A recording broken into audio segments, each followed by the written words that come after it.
Well, good evening. Welcome to Friday Night 9-Ball. Yes, I can count. There's only 3 balls on the table. What we have is a one-off final between One Pocket Slim and Jezdev in tonight's 3-ball tournament. And Jezdev was getting 5 games at the start, race to 11. And Slim has got his first rack on the board. And we go at the top of the hour for Friday Night 9-Ball. And the good news again is this tournament was well full before the sign up deadline. We've got a full house and Jezdev was well away with that pot in the 2, and Slim will have his second rack on the board.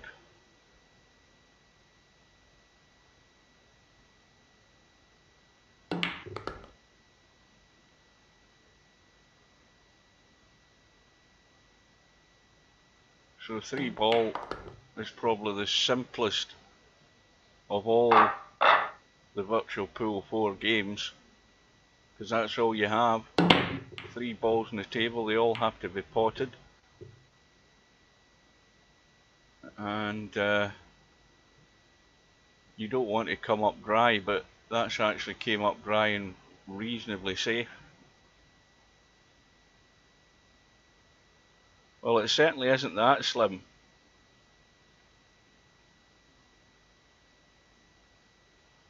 Well, if I was Slim, I'd be going for the safety behind the 2 and 3. You've got to get this really thin though, because you don't want to bring the 1 over to the pocket, and you don't want to scratch up top right either.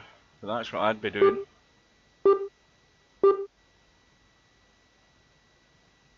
The only danger with this shot is scratching. Well, it's got a reasonable pace, but it's just going to squirt out.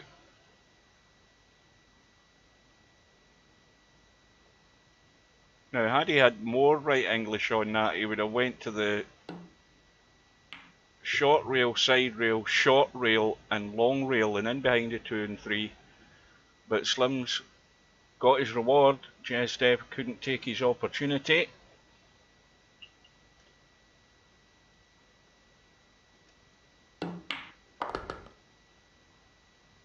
So when somebody's getting 5 racks with a start at 3-ball, you can't be missing balls. It's that simple. You've got to really take that advantage. Slim's left this a wee bit short.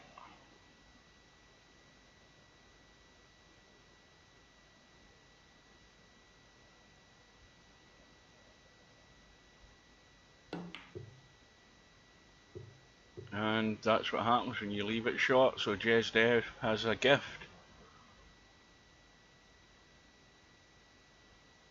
A gift to start off. First genuine rack in the board, handed out by Slim. So the lead goes back to 6 racks to 2.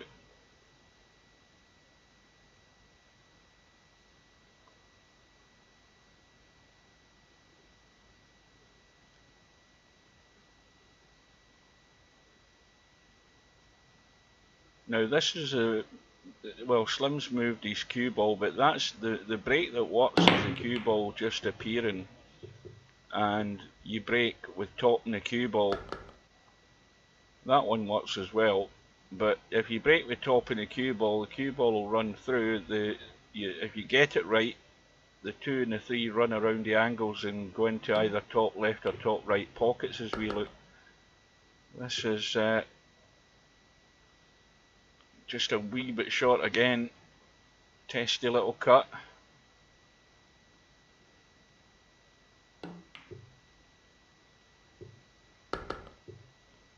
But in it goes. So deficit now down to 3.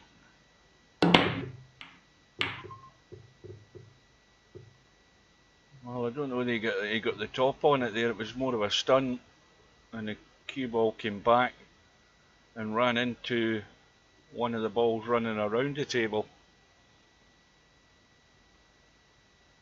Well, it's alternate break this now, I think. I've just realised. I forgot about that. That was Jesdev's break there.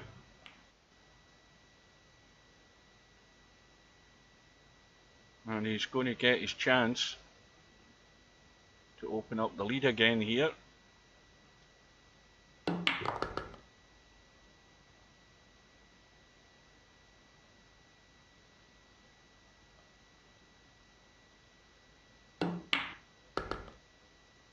Which he should do now.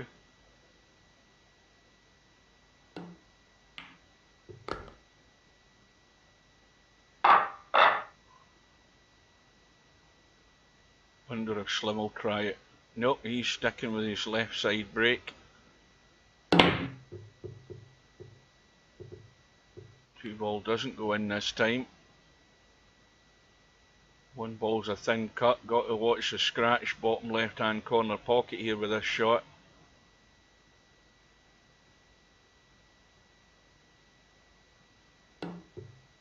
And well, you've got to hit the ball in the first place. Big fail there from Jesdev. Clearly an aiming problem.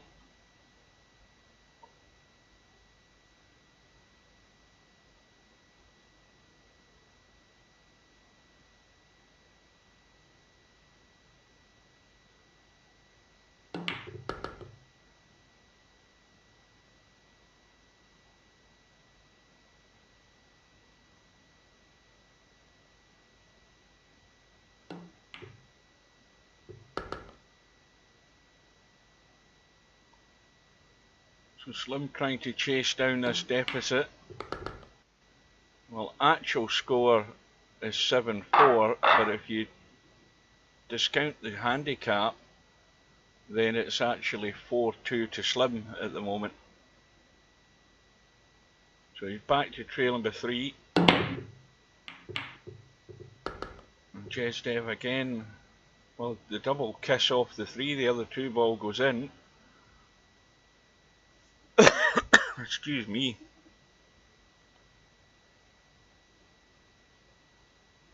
Well, got to get the cue ball out of there. When you pot this one, you've got to run the cue ball around and out and down to the bottom end of the table here.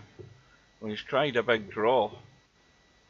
But if you just played that pot and let the cue ball run, you would have had a more guaranteed shot of getting on the 3 than trying acrobatics. He didn't have to do that. And each time he does that and fails, he's just giving Slim a free go to pinch another rack.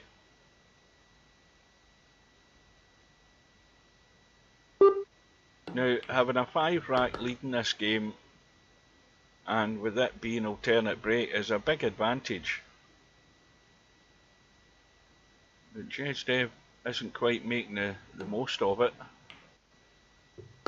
Slim's pinched another one back, now trailing by 2.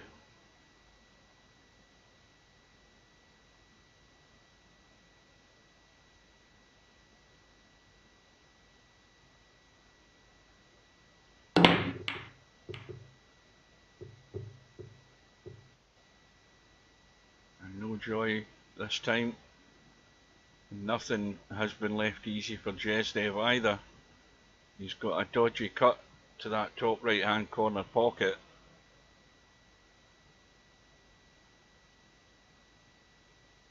Looks as if he's cutting across this one ball trying to reverse bank it.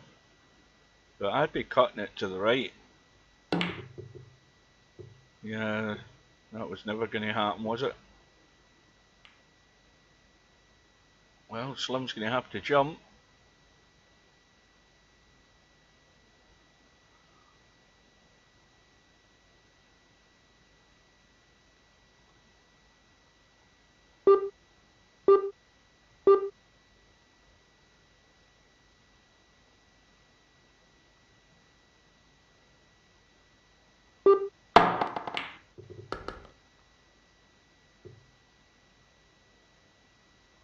He's going to have to get a hold of the cue ball here a little bit, just to stay top side of that 3, stop the cue ball wanting to leak away down south here.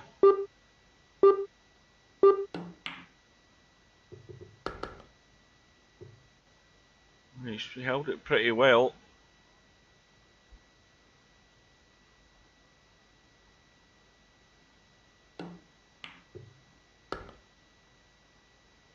So Slim is now just one behind, but of course now the break goes back to Jesdev. He's got to take advantage of it, but there's nothing doing for him. And it could have finished worse. I mean, this is nothing easy. Dodgy cut either way. Certainly taking it into the left hand side's going to probably squeeze the cue ball through there maybe. Well, he's run into the two. How's it finished? Not particularly great. I'm going to check my little doodle's working. We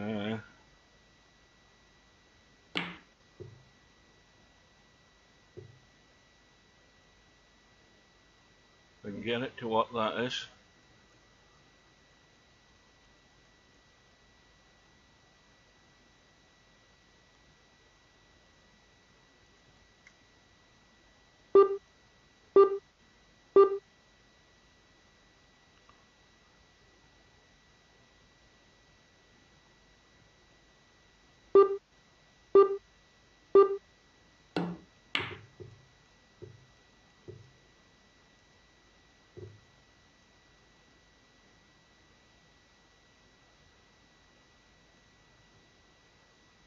Just check my autograph.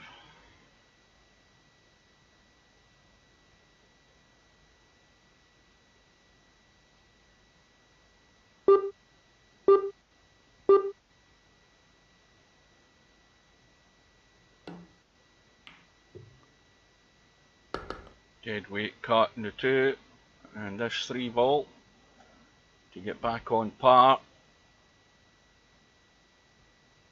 So Slim in rack score minus a handicap is now 7-2 up, but it's actually 7-all, and he's got a ball.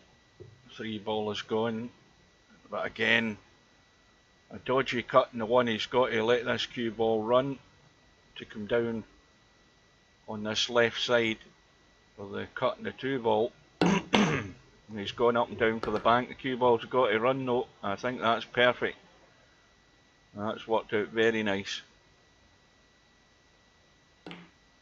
And now he's into the lead. Jesdev needs a break here. He needs a ball.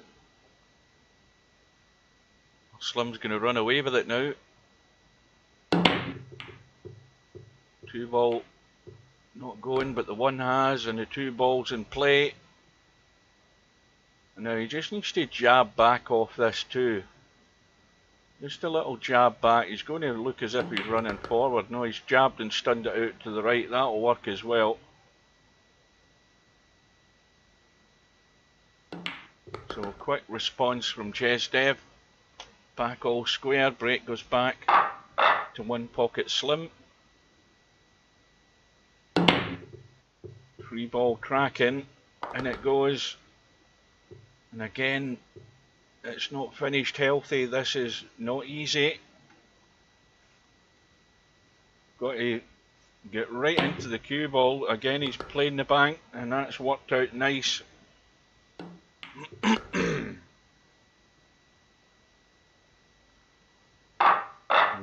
Back into the lead. 9-8. Pressure on Jesdev to perform each time. Now he's behind. Watch that cue ball getting in the way. 3 ball goes in. 1 ball's no good. It's not easy.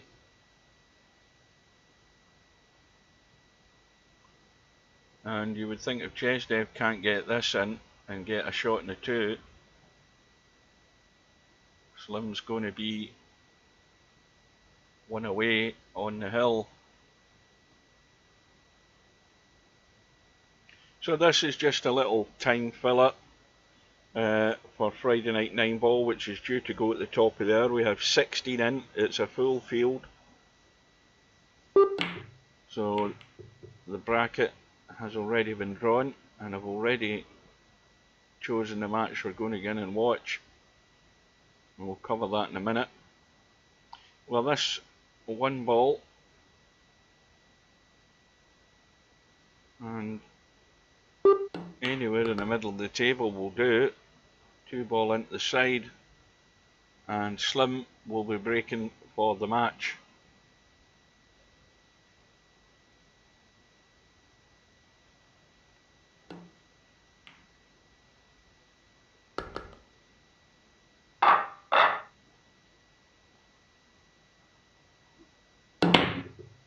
Free ball. Oh, it hasn't gone.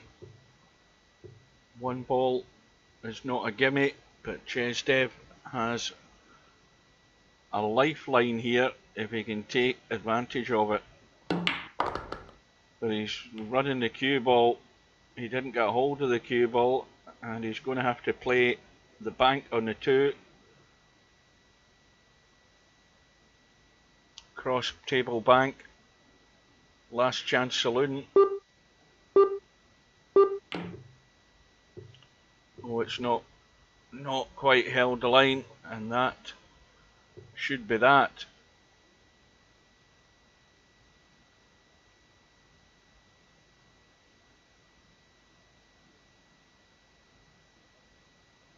He might be using the rail and the ball to spin the cue ball here.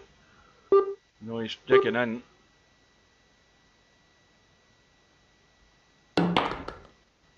Watch the cue ball, and it's fine. So Slim is this Friday's 3-ball champion by 11 racks to 8 over Chesdev. Right, so that was a little diversion. Let's have a look at Friday Night 9 Balls bracket. We've got Larry against his nemesis Bankster. That's the match we're going to be watching. I don't know, I mean, he meets Bankster very well. If you play in this often enough, you're going to meet each player regular enough, but Larry's up against Bankster. We've got Stefan against Christian. We've got LS3 against John Boo. Kiza against Coldest Pillow. Chimpy against Mooncake. Sergresh against Spectre Dawn. DJ Redo against Ice Age. And One Pocket Slim against Ravi. Now that's the fixtures for Friday Night 9 Ball. Now let me just tab out, I'll be back in a sec.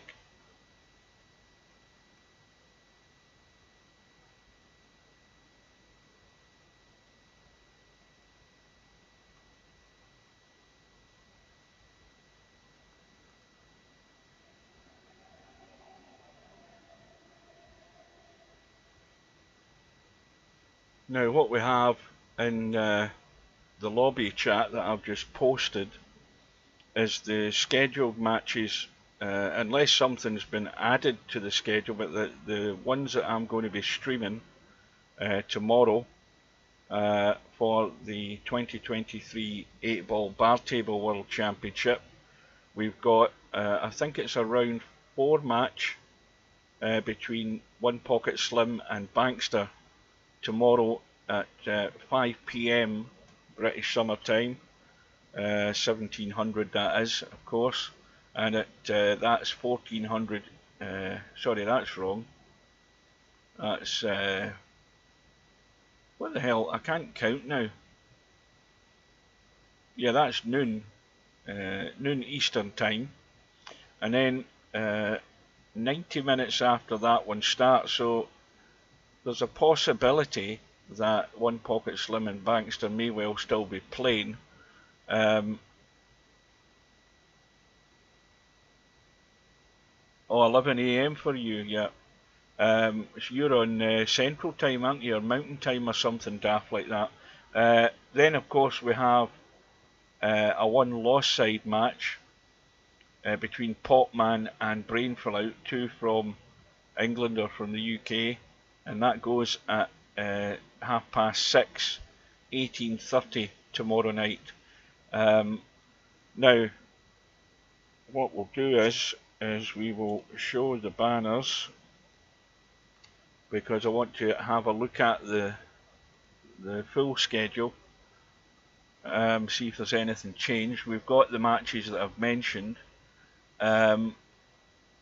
We've also got Tommy against Zig at 7 p.m. on Sunday night, and that is a one-loss side match.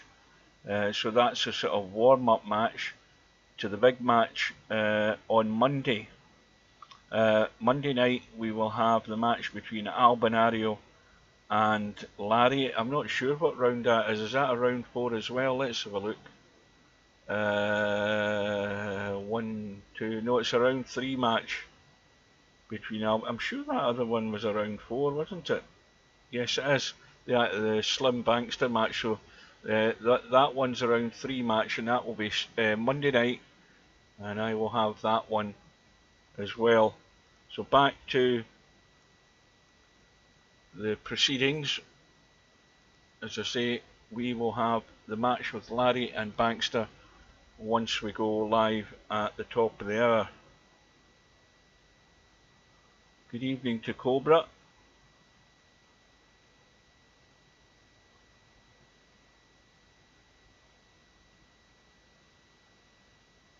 I was watching that semi-final in the tennis there with Alcaraz and Medvedev, and that boy is bloody good. He's only 20-year-old. He's #1 in the world at the moment. But I can see why he's good, because I watched the match, and what was his name? Is it Medvedev, the other guy? Did I say his name? And Alcaraz, I think he might have lost the first set in a couple of his recent matches.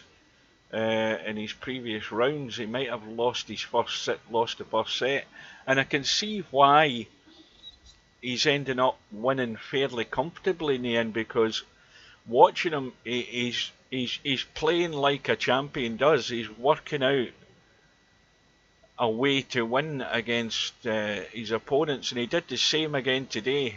He wasn't quite fathoming it out and dealing with the big serve of his opponent, but he then started throwing in he started getting him moving.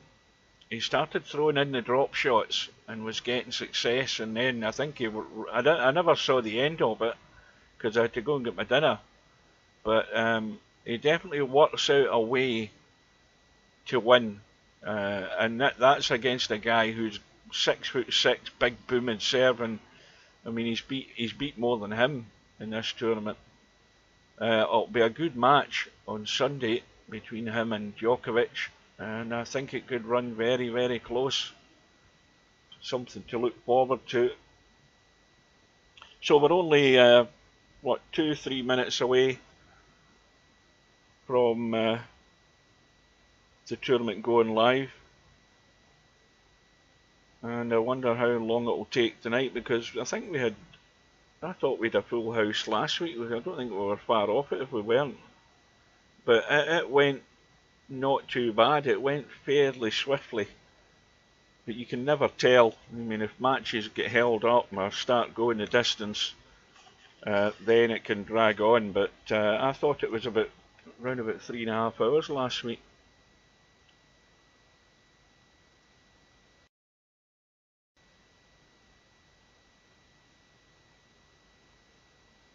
Now, question is though, of course, is everybody here? Well, Bankster, I don't see Larry. Bankster's in away mode. And there's probably... Mooncake has in recent times signed up sometimes and then not showed up. Getting caught up with family issues, I think. So Mooncake, there's no sign of him at the moment either. No doubt Spectre Don's kicking around somewhere, or he'll show up pretty soon. Oh, there he is. And speak of the devil, Larry's arrived.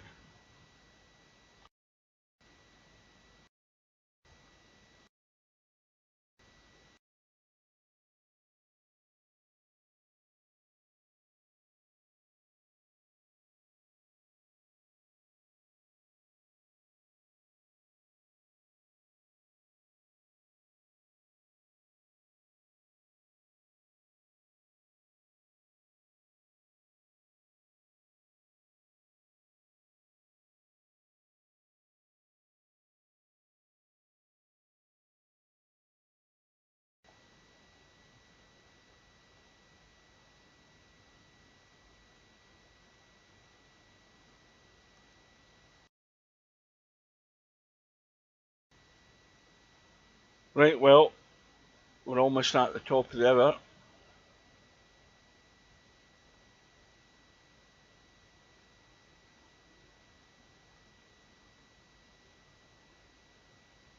Was Ice Age? What happened with that match that you had with what do you call him? I don't know whether that match went ahead between Slim and Ice Age. I never looked at the bracket. I presume he forfeited or something.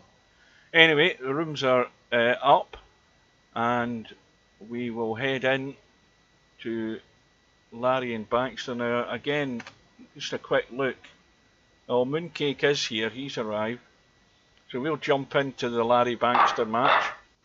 Larry's already keen to get underway.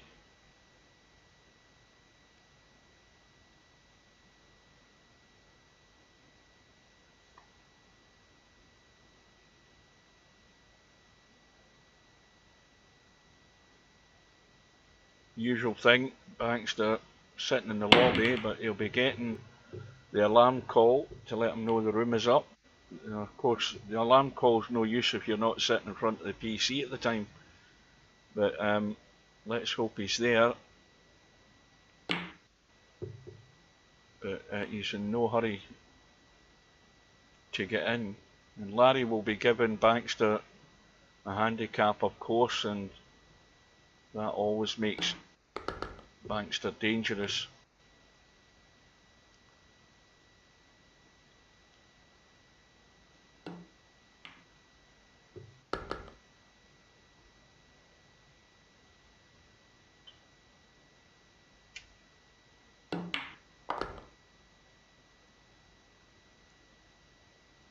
Well, he might have gone AWOL, of course, with this being the or being in the timeout status now, he doesn't have a lot of time to hang around. He's got 5 minutes to get in the room. Or is it tell a lie? It's 10 minutes to get in the room, hasn't it? 5 minutes if you get kicked.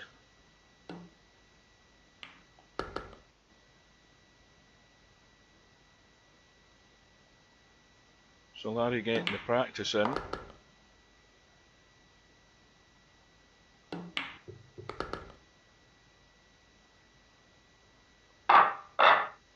Now, is this a tactical ploy by Baxter, or has he just forgotten the match is on and he's away from the keyboard? Because he's usually in on time.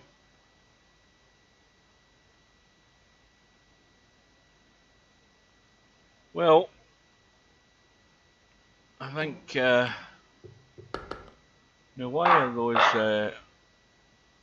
I mean, these other rooms aren't up and running yet either, because there's some players missing here. We've got Chimpy and Mooncake, and I'm sure Mooncake was here. Was Chimpy here though? That's a question.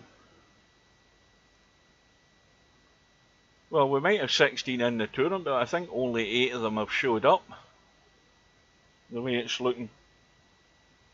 So we've got 1, 2, 3, 4 matches that are underway. The other 4 ain't started because players aren't here, and Baxter's one of them. Oh, he's arrived at last. So off we go. Lag for the break. Larry on the right hand side.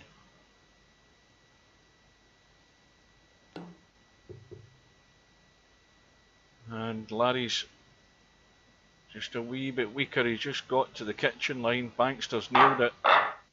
And Baxter is getting the 8 ball.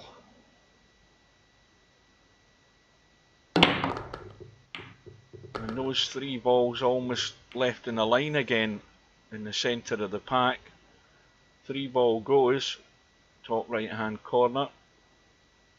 But Baxter, with 2 balls in the break, the 4 and the 6 is gone, no shot in the 1. 2 ball hanging over the corner pocket, so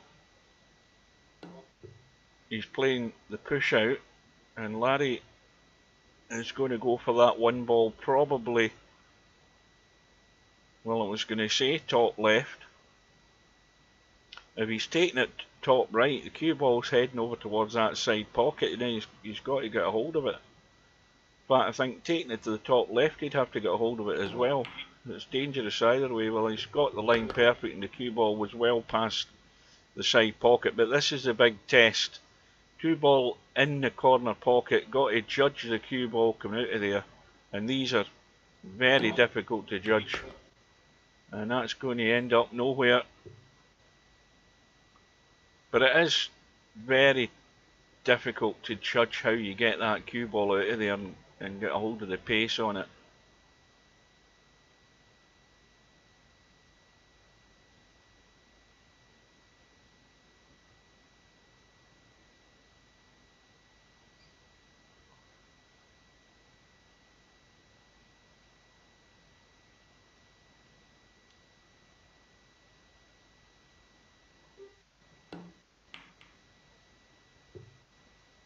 Well, Bankster is going to have to live up to his name.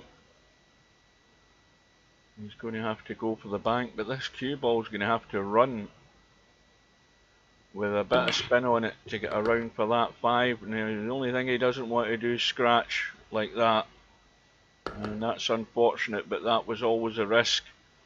Good evening to Travelling TT. So, I was in the lobby late last night, and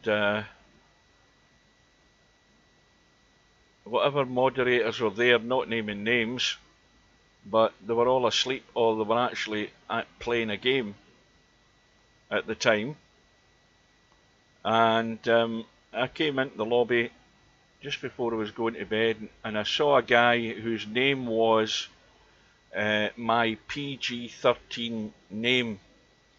And I thought to myself, this is the guy, this is the same guy that had a name that was, I don't know whether it was racist, but it was inappropriate a few days before, and he was, I think he was kicked and informed to change his name, and I'm sure it was the same guy.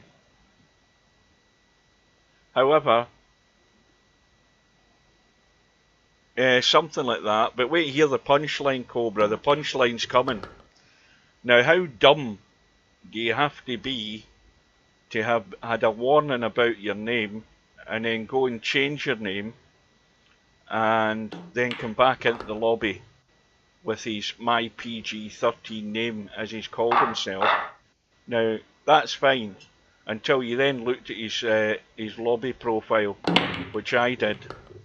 And I looked at his little lobby icon under his profile while he was in the lobby, and you'll never guess, he's changed his name to be more appropriate, but he decides that a swastika is an appropriate picture for the VP4 lobby, so he's got he changed it to Nazi symbolism. So I get a hold of Steve and I said, have a look at that guy. And then Steve had 10 minutes negotiating with him. And eventually left the lobby and come back in and had changed his picture. See, now if that was me and I was still a moderator, I wouldn't even have negotiated. I would have just booted him out the door and kicked him and let him work it out for himself. Because swastikas are not appropriate in any gaming format.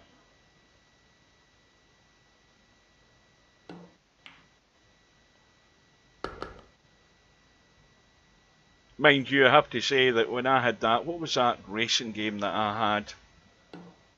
It was a brilliant little game that I had in the PS3. I can't remember what it was called, but you could make your own tracks, you could make your own characters, you could make your own, design your own little vehicles and everything. And I get banned for having a character. I get banned for having a character that I thought, oh, he looks a bit like Hitler, and I get banned for it. I get banned for a week. And I learned my lesson. Mind you, I also had a character that looked like Pete Townsend out the Who. I thought that was a brilliant little character. He had his white overalls on that he had at the Isle of Wight concert in 1970. Spitting image of him he was.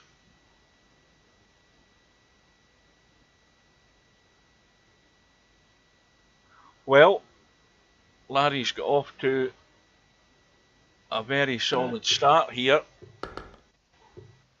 2-0. And again, there's that pattern. Look at the centre of the pack. You've got those 3 balls, not quite in a line, but finishing in the same shape each time. Now, that doesn't happen in real life 9-ball. I defy anybody to tell me that you get that pattern in such a regularity. I mean, this is happening all too often in the game, so there's something needs tweaking. If you look, I mean, how often do I point this out? You should never be having a line like that every time when you're breaking. Balls in 9-ball don't break like that all the time. But that's what's happening in an all too regular occurrence in VP4.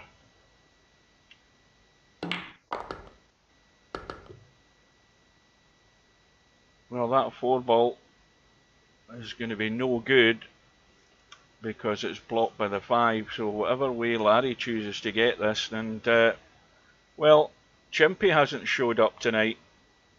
I know that Mooncake had arrived. Chimpy obviously has got tied up, forgotten about it or whatever, or gone elsewhere, but Mooncake's gone through by forfeit. Well, I'm definitely questioning it, and I've pointed it out while he's been in the room as well, watching. Mind you, he isn't in for many of these Friday night 9-balls, but I'm going to be bringing it up, and if I don't bring it up, somebody else can remind me to bring it up.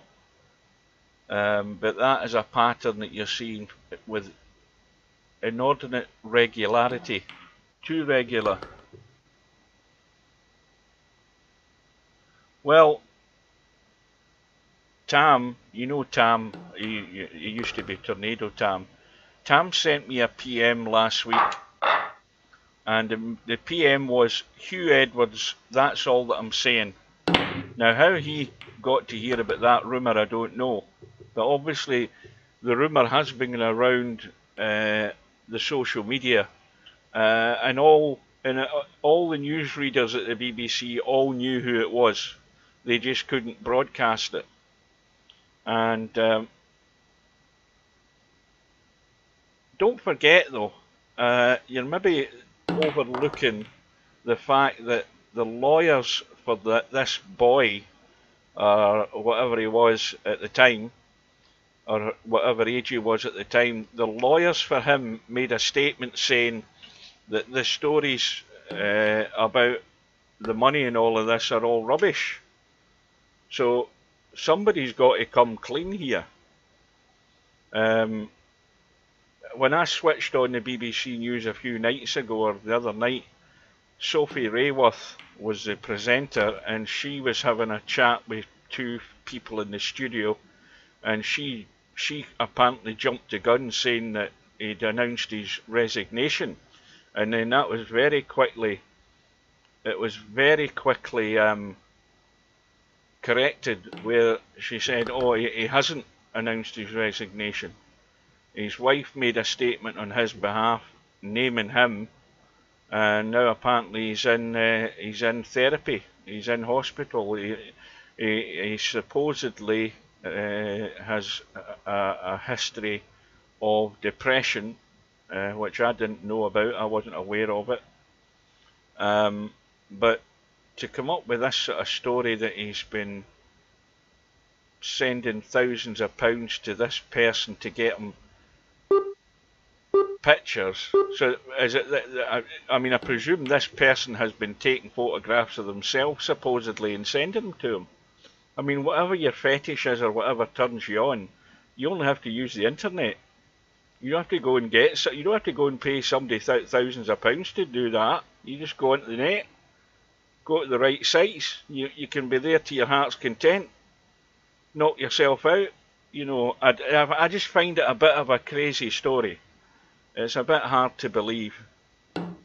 Well, that's true, but then again, I just think that we're not getting the full story here. Oh, there's plenty of sites, Cobra. You're not looking in the right place either.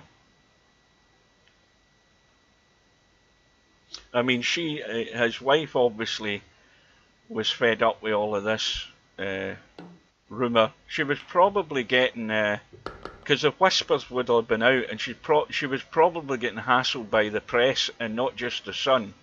She was probably getting all of that. There'd be people, you know, phoning up and contacting her and saying, "Is this true?" Before it had gone public, and she eventually decided to go public with it. But I thought, well, let's put it another way. I'd be very surprised if you ever seen him reading the news again, because all it's done is it's tarnished his reputation. I mean, this is the guy that announced the death of the Queen. This is the guy that announced the new king. You know, he's been at the forefront of the BBC News for a long time. I just find it a bit puzzling. It's a puzzling story, and we haven't heard the truth of it. That's the fact. Well, he's already on a good wage if you're fronting the news. Gary Lineker was announced that he was still the biggest earner at the BBC at £1.5 million, and that's him taking a wage cut. The poor guy will be destitute, so he will. Right, anyway, back to matters in hand here. Larry's 3-1 up, and he's got a table that he should be out on in a minute and be 4-1 in front.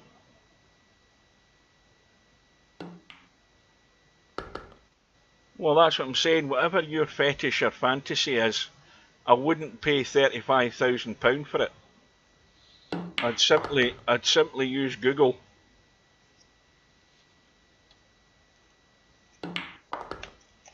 This is why I find the story a bit unfathomable. I can't work it out. I can't work out where he's coming from.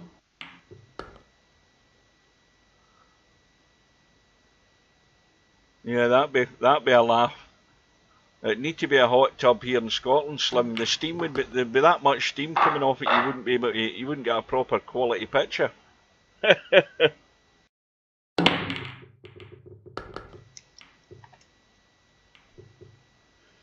So Larry got himself in lead, 4-1 up.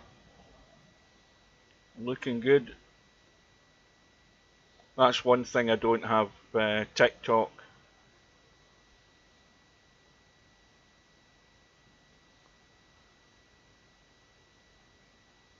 Well, if Larry can cut the one, come back across the table into that gap, missing the 4. In fact, he's trying to hold it without going across, and that's perfect. He couldn't have played it any better. Absolutely down the barrel of a gun. Unmissable 2-9 combo.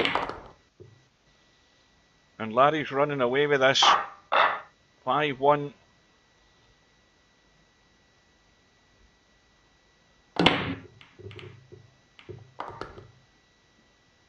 Ball in the break again. Half decent in the 1, 3 balls going into the side. He might have a wee bit too much angle in this 1 ball. No, he's not, he's fine. I thought he was the other side. 2D viewing doesn't do justice in some of the angles in this table, because you have to get round to have a look at it. I thought it was the wrong side there for a second. Well, he's looking around to see where this can go wrong, so I can't see it. All he needs to do is get right in on a rail. In fact, he's gone actually too far in this 3 ball. He could have made it a lot simpler if he wanted to just roll that in and kill it for the 7, but he's going to have to just run up table and avoid running into anything, which he's done fine.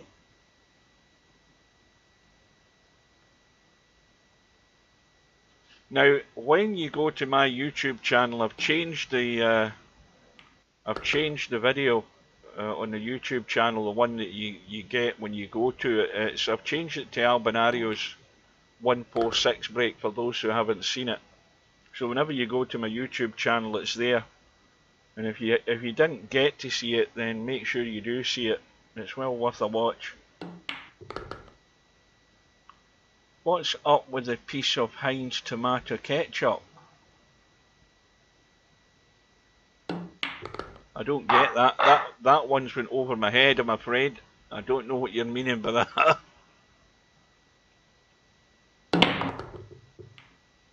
I must have missed something in translation there. Well, Larry's looking to have a pretty comfortable match here at the moment.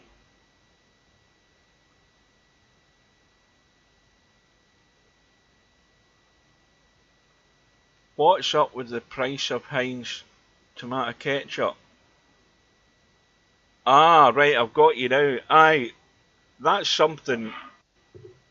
On a more serious note about pricing, the price of not just Heinz tomato ketchup, but the HP brown sauce, that's the ones I normally get. They're bloody ridiculous prices. That's why we've got a Polish section in our store. And the Polish bottles of tomato sauce were at £1 on offer. And so I bought 2 of them, and the taste of it is nothing like Heinz tomato ketchup, but what it does have is, I think they've got a wee tiny bit of chilli in it, so the tomato sauce has got a wee tiny bite to it, and it's actually quite nice. So I won't be spending. Yeah, Hellmann's is at £1 at the moment in Tesco's, or at least it was before I went off on holiday. But if you've got a Polish section in Tesco, go and have a look at their tomato sauce in the Polish section, because you get a bottle of that. There's 2 different types. I think there's a sort of normal one, and then there's this sort of slightly spiced up version. It's quite nice if you put it on your burgers and stuff, or your chips, whatever you prefer.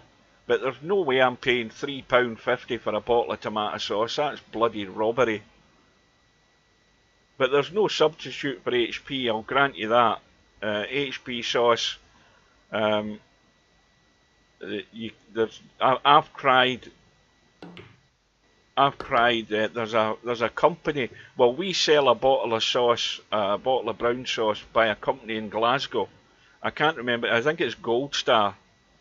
They do pickles as well. They do a brown sauce. Yeah, the name of the brand is Gold Star, but the brown sauce is absolutely abominable. It's the worst stuff I've ever tasted. And I can see why it's cheap.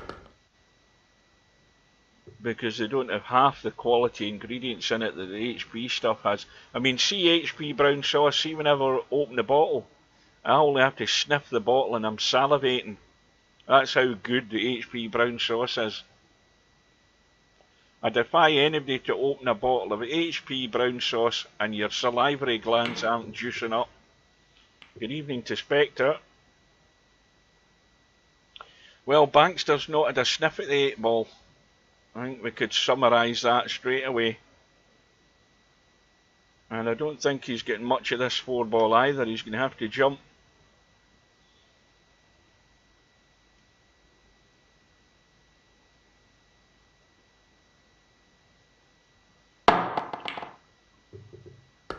Well, there's no other brown sauce that's on a par with HP sauce, but there's other tomato sauces that are passable, and certainly £3.50 odd for a bottle of Heinz tomato ketchup. They can keep that and jump.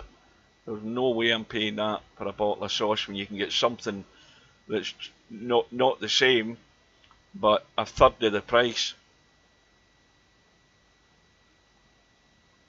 Tins of beans. I mean, I like the Branston beans. Now, I'm sure 2 or 3 weeks ago we had them in offer at 4 for £2, right? We had 4 tins of, they do it in Heinz beans as well, but they had 4 tins of Branston beans. You know, the normal size beans, the normal tin size, and they were 4 for £2, so I thought, right, I'm having them, because I like them in beans and toast with cheese on top of them. And then the next thing you know, they've got them at £1 when I was in doing my shop the other day. So the Branston beans are all individually priced at £1. So I don't buy them. Never buy them when they're not on offer, because if it's not an offer this week, there'll be an offer next week. They go in like a 4-week cycle, the promotion. Same with the coffee. I never pay full whack for my Nescafe Azira coffee. They want £6 for it at the moment, but if you hang off, you'll get it for £3.50 with your club card.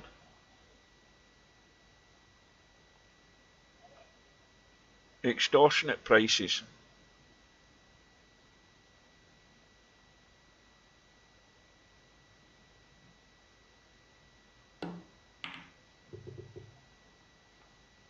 Well, you must have that thief look about you, Patrick. You must have that dodgy look in your face when you turn up to shops. You must just look like a shoplifter.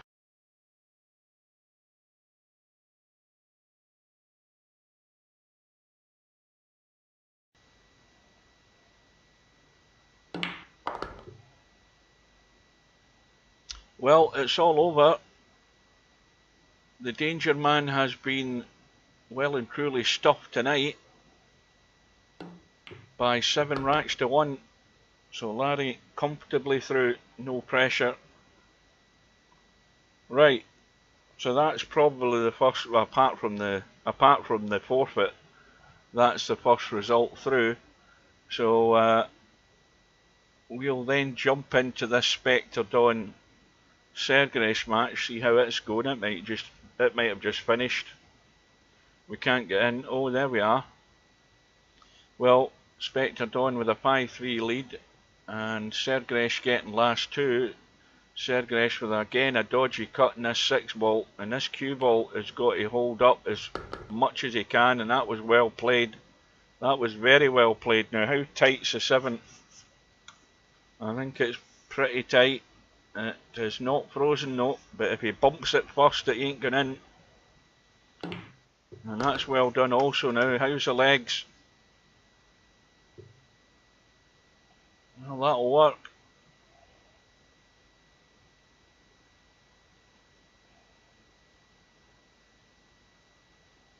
Well, this is not easy either. But he's held it together. And of course, just needing last two. That was a rack winning ball. Back to within 1. Tell a lie, back to within 2. Thought he was 5-3 down. He's now 5-3 down.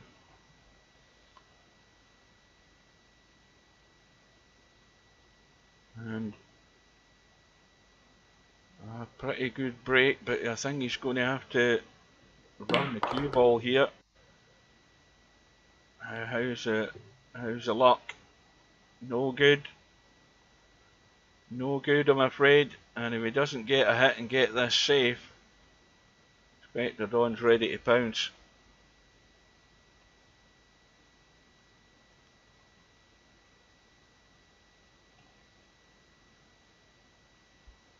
Now, what's he doing? Is he trying to run 2 rails in the corner and kick the 3 in? I think that was a bit ambitious. I would have given it a blast from the from the long rail there, just for the hell of it. So there's a result through. LS3 has taken out John Boo, 7 racks to 2. Inspector Dawn, with ball in hand with a 3-9 combo, gets him to the hill.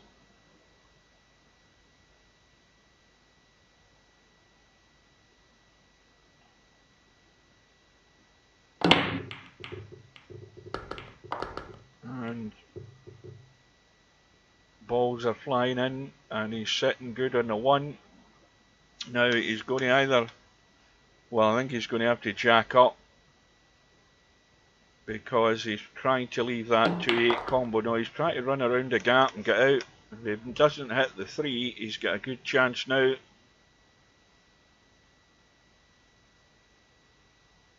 Just got to get the line in that 2 ball to the left side of the 8, and the 8's got to go in. And he's held it well also.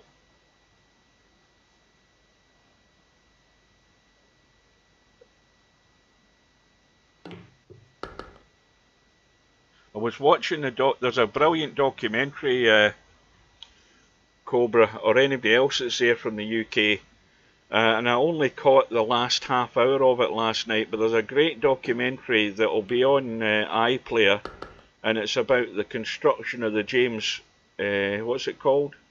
What's his name? James Watt telescope, or what the hell's the guy's name again? I forgot his name. Is that right? Is it James Watt? The telescope. And I mean, I think that. Oh, Webb. That's the thing. I knew there was something wrong about that. Aye, the Webb telescope, and it takes you through the development of it, the design of it. It's a brilliant documentary. Well, anyway, blink of an eye, Spectre Dawn's through as well, 7 racks to 3, but if you get a chance, go watch it. And it was, you know, if one part of that Webb telescope failed in the deployment of it when it was in orbit, that was it. £8 million down the drain. It gives you an insight into the work that went into it. Incredible. So, we've got results coming in. We've got DJ Redo taking out Ice Age 7-4. We've got that result there with Spectre Dawn. So all of those players all move over to the one-loss side. I don't know whether Chimpy's going to show up at all and maybe get his one-loss side match. I don't think so by the look of it. I don't see him. So somebody's going to get a bye there. So let's have a quick update. We have Larry waiting on the winner of Stefan and Christian, and that match is Hill. Let's see if we can get in and catch the end of it. Or at least I thought it was Hill. It's 7-5 now. It was 6-5 when I thought it was 6-all. Well, there was one guy. He said I've been in the space age business for 30 years, and 15 years of that, half of his time, was in the development of the James Webb telescope. So he spent half of his time working on it.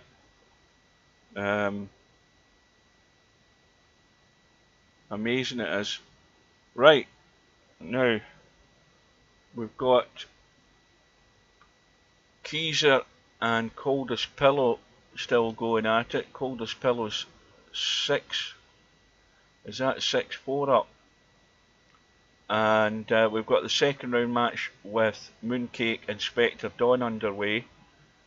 We've got One Pocket Slim and Rabbi still playing. Rabbi's getting 7 ball as his extra money ball.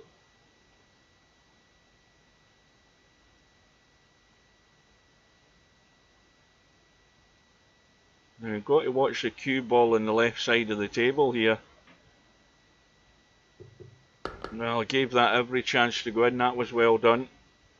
Going to be a tough out here though for Rabbi. 6 balls going nowhere fast. And well, the 5 ball would be the ball to leave that cut in the 6, because you can get to the 6 ball for it down the rail. He just doesn't want to get over exuberant with the cue ball here and get right over to the left side as we look, because he can end up hooked obviously. He needs to get into it enough so that he's just leaving the angle, and he's got to go 2 rails. He's always going to be in the 7 ball if he gets the pace right. But this is not a gimme.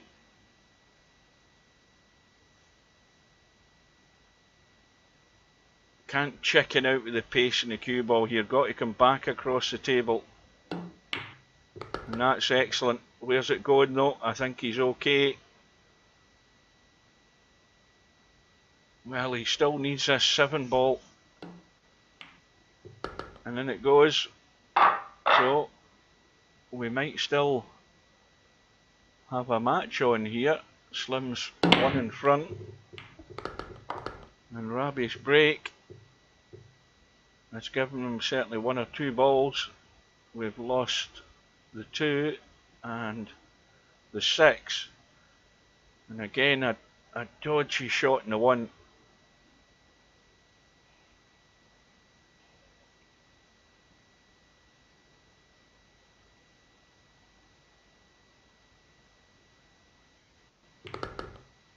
Oh, and a nice little nudge in the 3, but it's going to have to be a combo.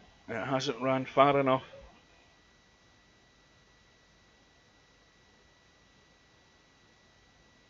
Well, good evening to Blind Hog. Well, that might not be a bad result. The fact that the 4 balls came back and locked up the 3.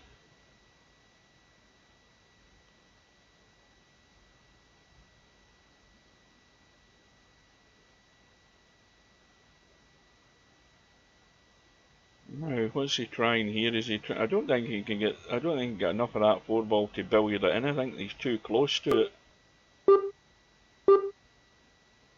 He's trying to work something out, but I can't fathom out what it is he's trying to do.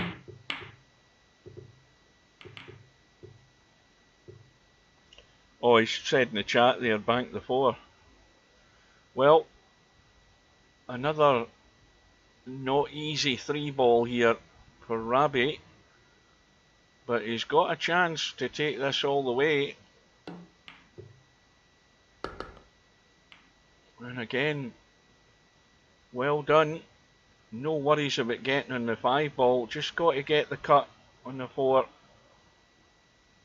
And this is a great chance to go hill. And he should be home and dry here and breaking for the match.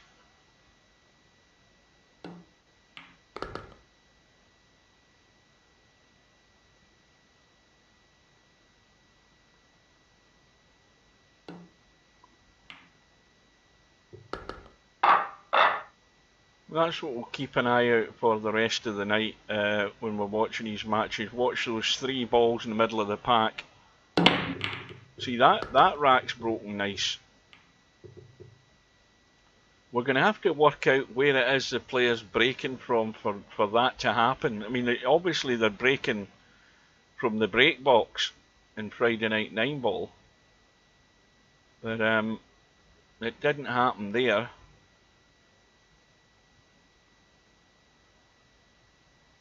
And the 8 ball has gone. 8 ball is sure it was the 8 ball, wasn't it? What ball was that? It's in the middle of the table. That's for 4.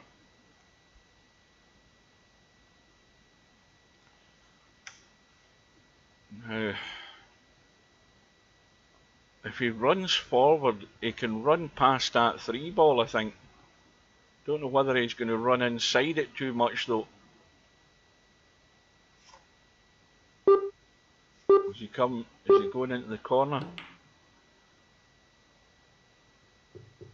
Oh, not quite. And the problem is he didn't leave himself on the 3 really.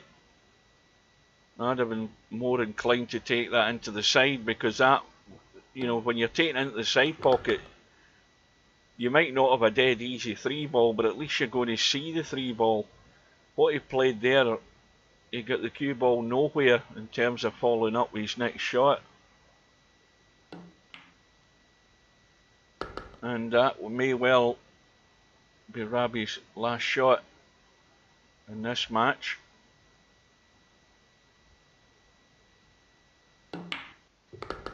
Well, it's weird, that rack did explode. I mean, everything moved, but before you arrived, I was talking about how there's a pattern of 3 balls left in the middle of the pack at an angle, and it's happening fairly frequently.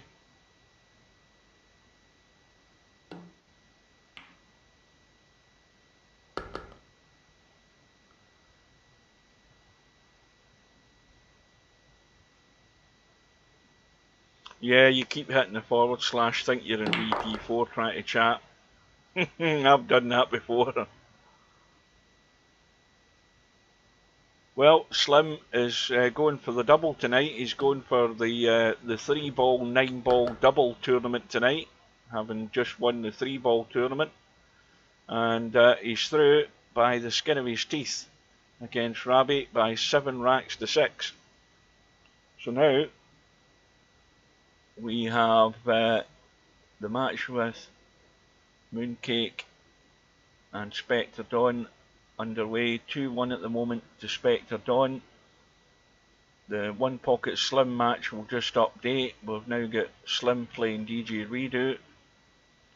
We've got LS3 waiting on the winner of Keezer and Coldest Pillow. And we'll jump in to catch the end of that.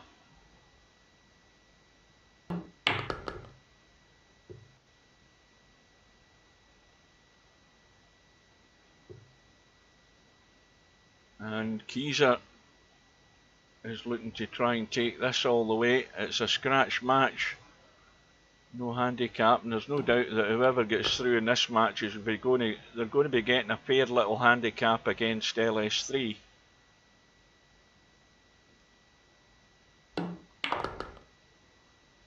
And just a roll in the 9. And Chimpy, of course, didn't show up for his first match, and he's not here for his second match, so that's another forfeit. And Sergeresh gets a comfortable win. Oh, was he? Was he 6-2 down? Well, that's a good comeback. And 5 ball in the break. No sooner have I said that than he's missed a not too difficult 1 ball. And he might have got lucky. He's not left anything easy for Coldest Pillow.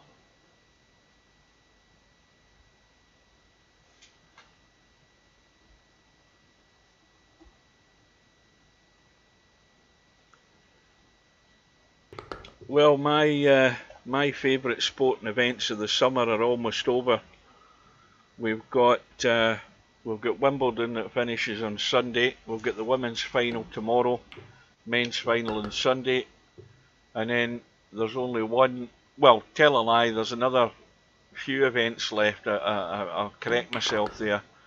We've got the Scottish Open golf tournament on at the moment. That finishes on Sunday, and then next Thursday, we have, I think, a couple of big events, big sporting events. We've got the Open Championship golf down at Royal Liverpool, and that goes ahead. And we've also got the 4th test in the Ashes series, where England have to win to square the series at 2 matches each. So, and then before you know it, in the blink of an eye, the football season started again. And then all the snooker's on again. So if you're a sport lover, it's out there.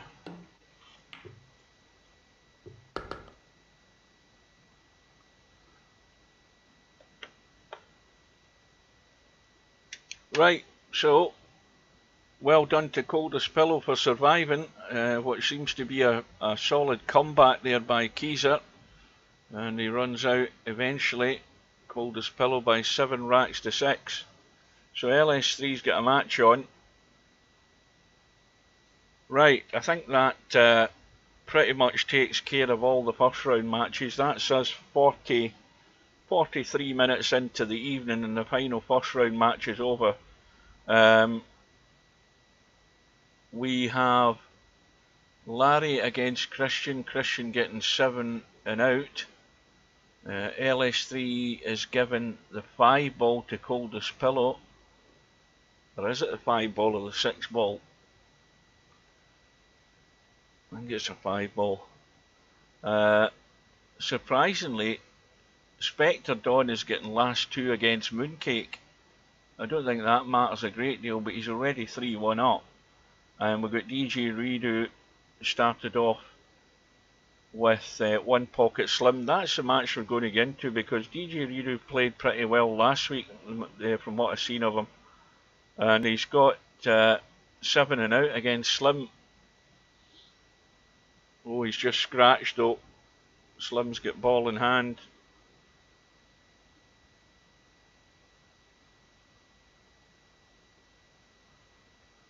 Well, it's certainly a new name. He's not been around that long.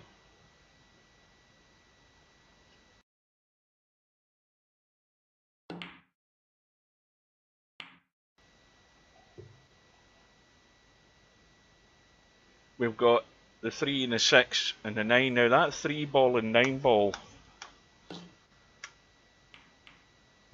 that 3 ball and 9 ball are almost stone dead. They're not quite, but if you can get anywhere down this side of the table, it's easy enough to make that. Well, it won't work now.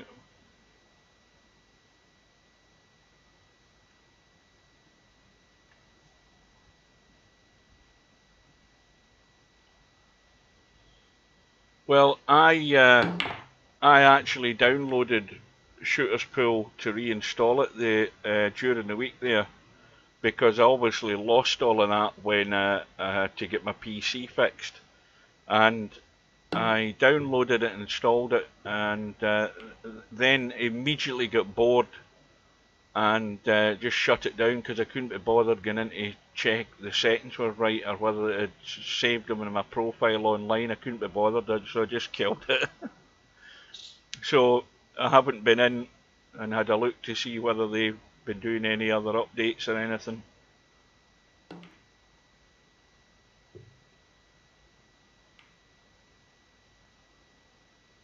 A 1,000,000 gigabyte download? What the hell are you talking about?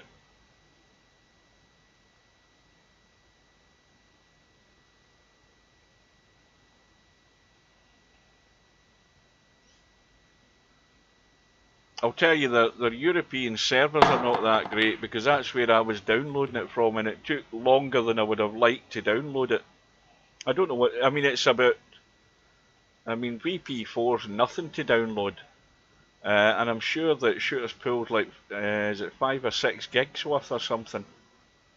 Which, you know, in modern games now is nothing. When you're downloading Flight Simulator and it's 150 gig.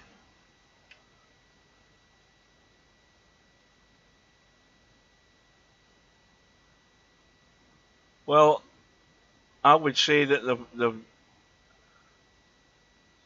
him and his brother, isn't it, that developed the game? I think they've done a pretty good job for little independent game makers. I wouldn't discredit them that much, and I would also say that they've got a game that there's a lot more people in playing it than they are in here, so you can't argue with that.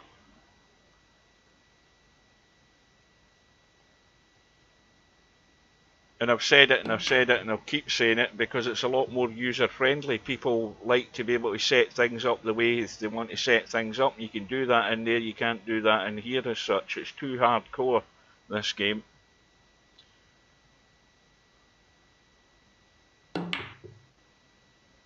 Oh, by the way, that was the other reason I shut it down. When I went in, the chat had been disabled. There's no chat. Now, I don't know whether that's because there's been a lot of abuse going on or whatever. I haven't a clue, but the chat wasn't functioning in that Shooter's Pool the other night there. And whether they're doing some kind of maintenance, I don't know, but it didn't give any. It didn't give any reason. It just said the chat is disabled. So there's no communication at all unless you're sending PMs to people in your friends list. But you're not really sending a PM over there. You have to send them a message, and that's a different thing from sending a PM. And the only way they'll see your messages is if they go and check their messages. At least that's how I think it works. It's like somebody sending you a message in here. If they send you a message in here, you won't know nothing about it unless you go to your profile and look at your messages.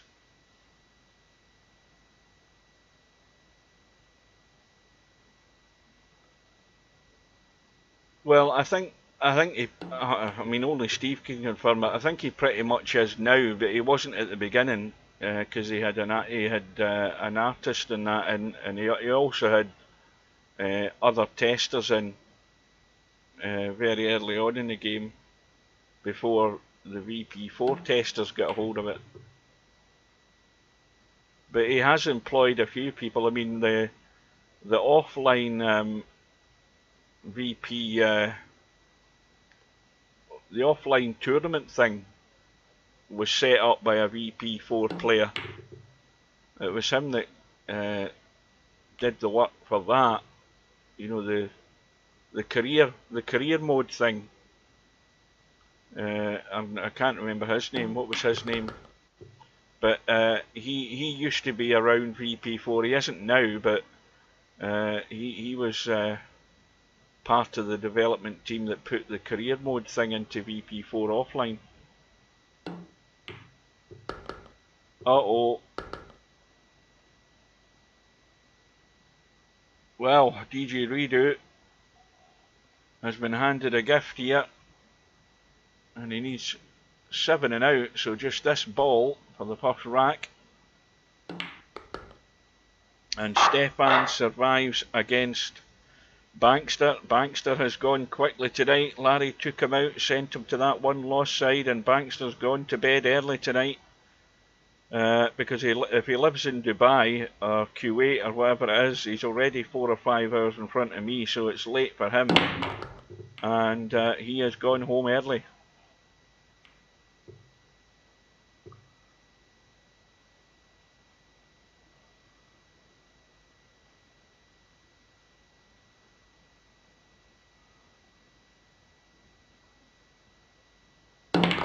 Well, we'll accept you as long as you're not a Nazi, like that numpty last night.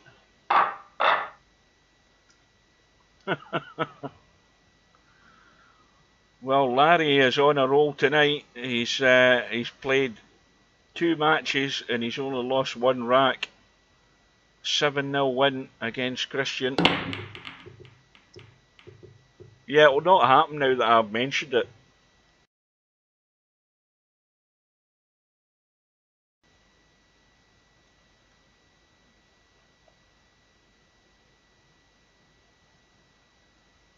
So Slim, what the hell happened there? How come it's now 2-0? How did I miss that second rack? That must have happened in the blink of an eye. I was busy reading the chat there. Next thing I know, it's 2-0 to DJ Redo.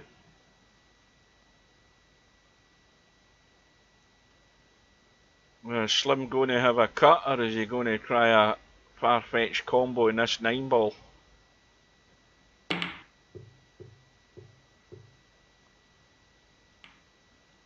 No, he's worked out a safety, and that'll do.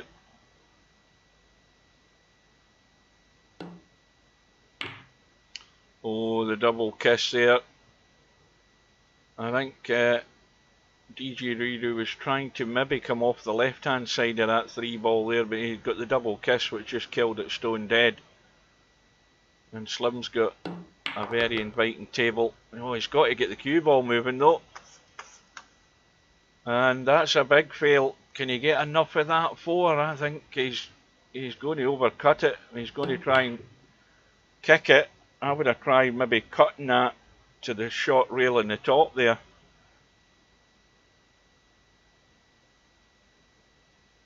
And DJ Redo, again, this table, they're all there for you. It's up to you. Well, he's running loose. Now the cue ball needs to bump the 9. And that's perfect. How about that for getting position? Well, he's dead straight, but he doesn't need to do anything other than just roll this in and he's on the 6.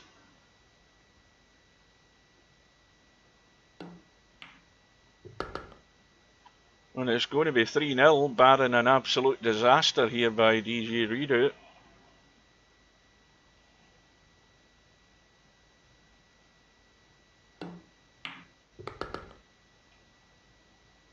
So Slim has got his work cut out.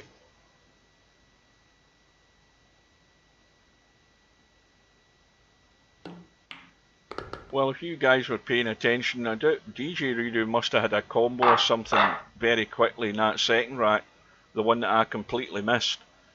But it's now 3-0. And the break is dry. And Slim, well, it's not the 1 ball that's the problem, it's getting in the 2. And that's going to finish in no man's land. It's dodgy either way.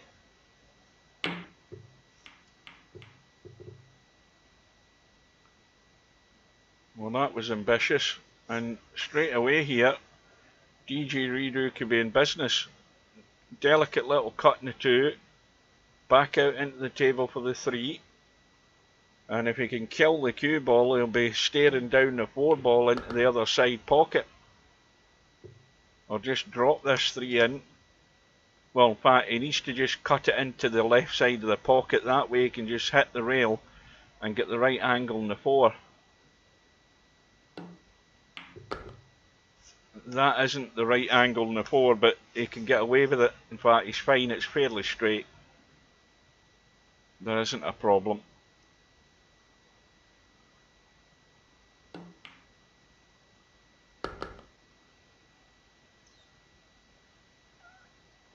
Well, maybe he's overcome his success in that 3-ball tournament prior to this. Because it's going to be 4-0 in a minute.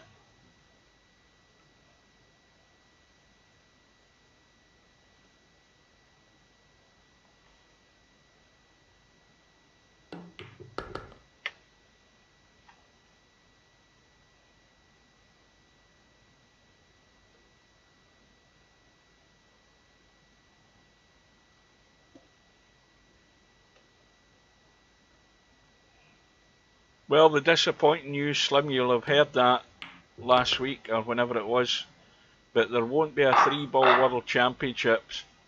Steve's not interested in it. So you'll have to do your own World Championships in that one. And again, the balls are breaking good.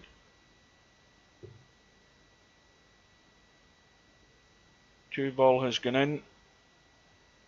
Now the 1 ball, I think, will get into the gap between the 4 and the 6. Plenty of room there.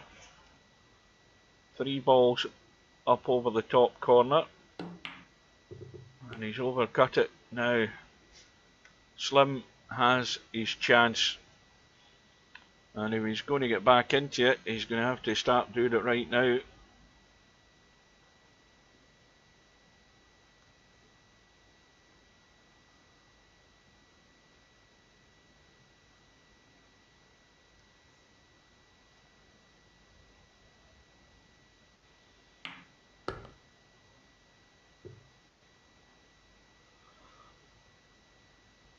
Now, well, he could dig into the 3 ball here and spin across the table, because the 7 ball might act as a blocker for the side pocket.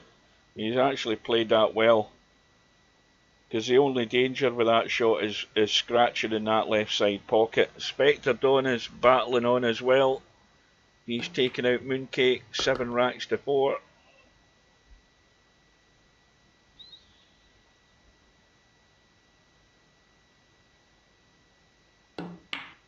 Well, with this shot in the 6, you've got to come back the way, I think.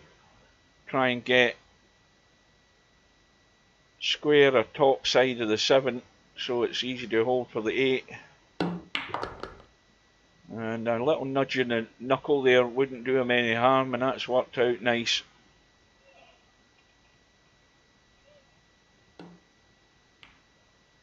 So Slim is going to be off and running.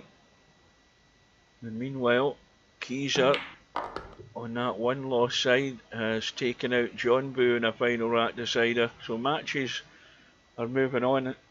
They're picking up pace here.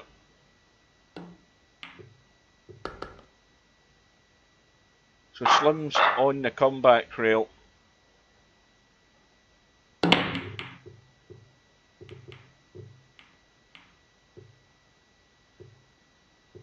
Look dry though. Yep, nothing doing. Well, Slim will be glad that it's not 6 and out, because there's a 1-6 combo straight away here.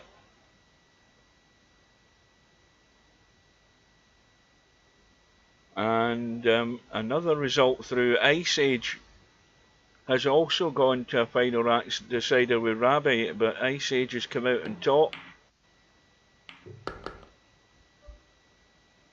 One ball stays handy.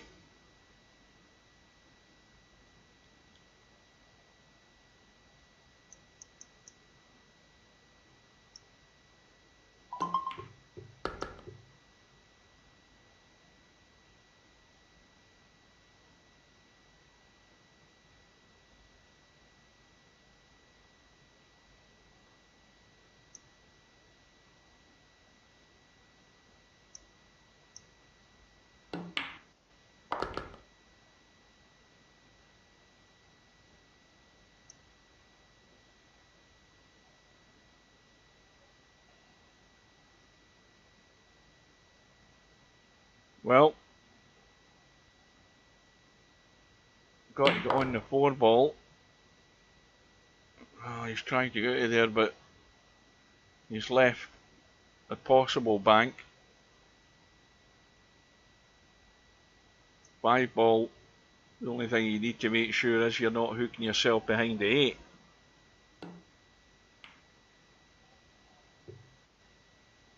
Well, Slim won't turn down the bank. I mean, that was not a great idea coming up with a safety, but he's got away with it.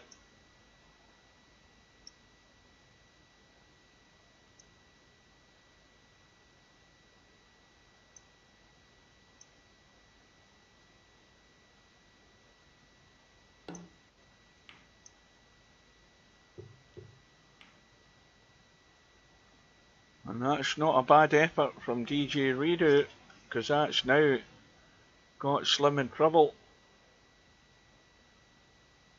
And DJ Redo could be on the brink of a 5-1 lead here.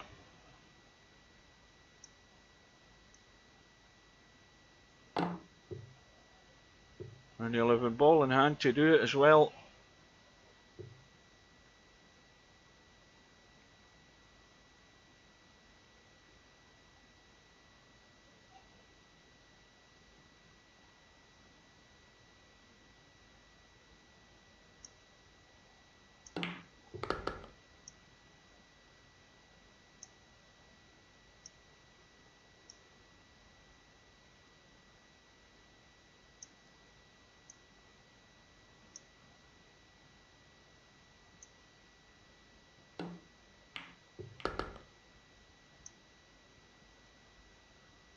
Well, just don't follow the 7 ball in, that's the rule here.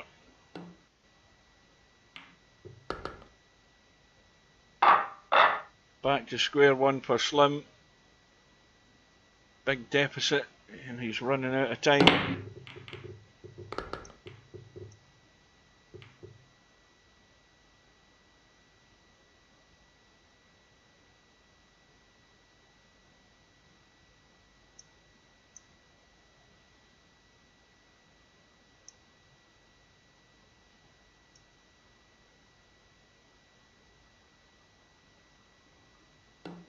So the 8 ball, which is one of the money balls, has gone down. It's got respotted. DJ Redo plays the push out and has left Slim a jump, which he can either take on or put DJ Redo back in.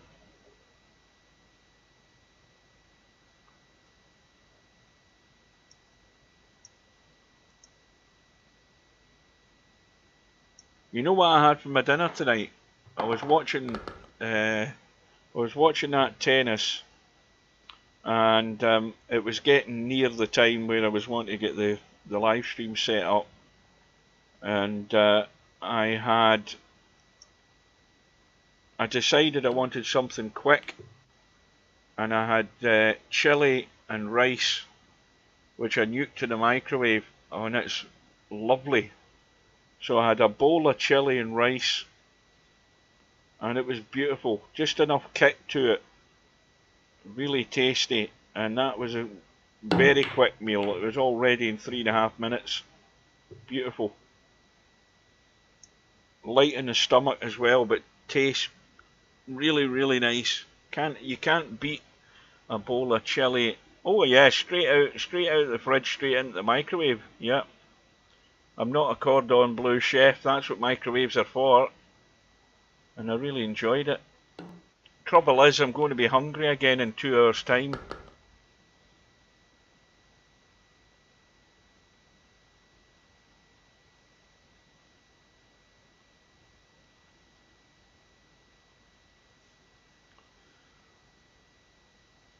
Well, Slim out with the jump stick again. And he's got a shot in the 4.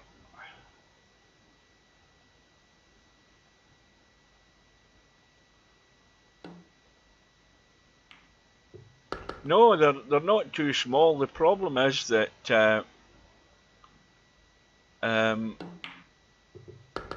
they're probably in portions that are for the normal human being. But in truth, me being a bit of a glutton, I could have done with 2 lots of the same thing. Do you know what I mean? I mean, it was so good that I wanted another lot of the same thing. There was just not enough in it for me. But you know, it makes you want it all the more. It makes you enjoy it all the more as well when you don't have a huge portion. But I would have loved a, you know, double the size of what I had. It was really nice. And I like it when it's got enough kick in it for you to enjoy it, but not enough kick in it for you to be sweating down the crack of your arse. You know what I mean? I mean, nothing's enjoyable when it's that bloody hot.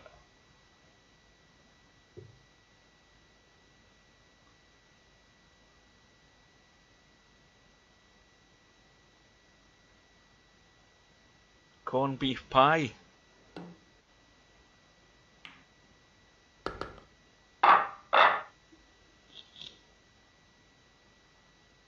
Alright, anyway, it's not looking good for Slim.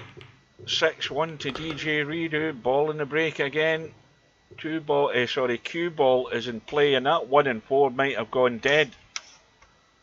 And it pretty much is. I think it's going to the jaw, but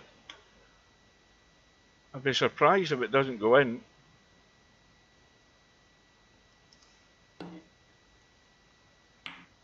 Yeah, well, it is going to the draw. He could have deflected that more. I think there was enough room. And well, you can see the 1 goes. They're all there, but the pressure's on Slim to perform now.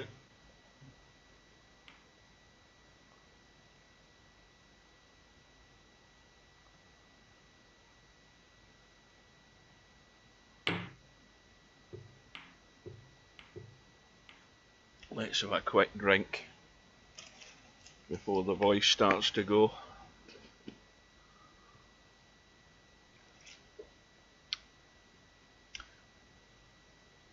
I think DJ Redo, obviously he's getting a handicap, but I think he's also one of these players that blows hot and cold quite a bit.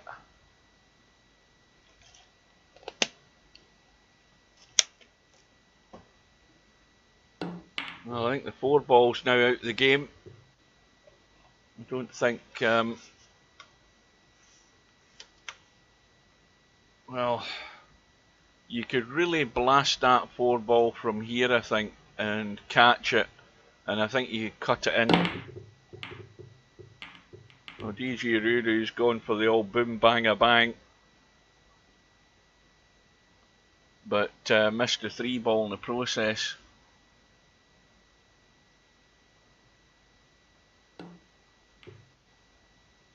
Well, if it's anything like tonight's Friday night 9 ball, you need to get in quick. It was pretty much full a good hour before the tournament started.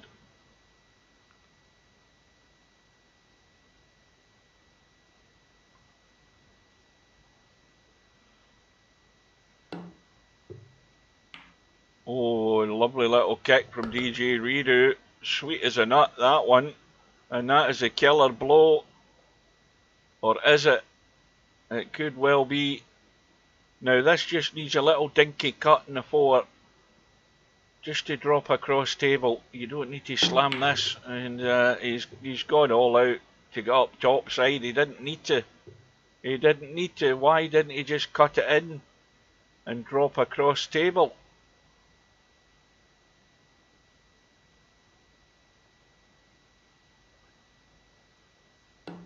Yeah, the lowest handicap is the 5 ball. or the best handicap if you're a rookie player is 5 and out, which you're seeing less and less these days. Well, Mooncake has blown away Keezer on the one loss side, 4 racks to 0. Oh dear, and that there from Slim could be his last shot. It still might not be, because DJ Reader's still to pot the 6 and get on this 7 ball.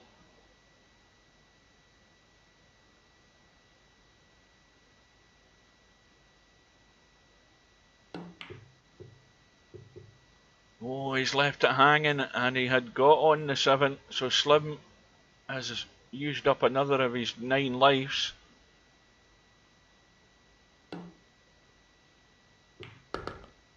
Oh, he doesn't want to be running out too far either, and that will do. So just a little diggy punch on this 7 ball to come out.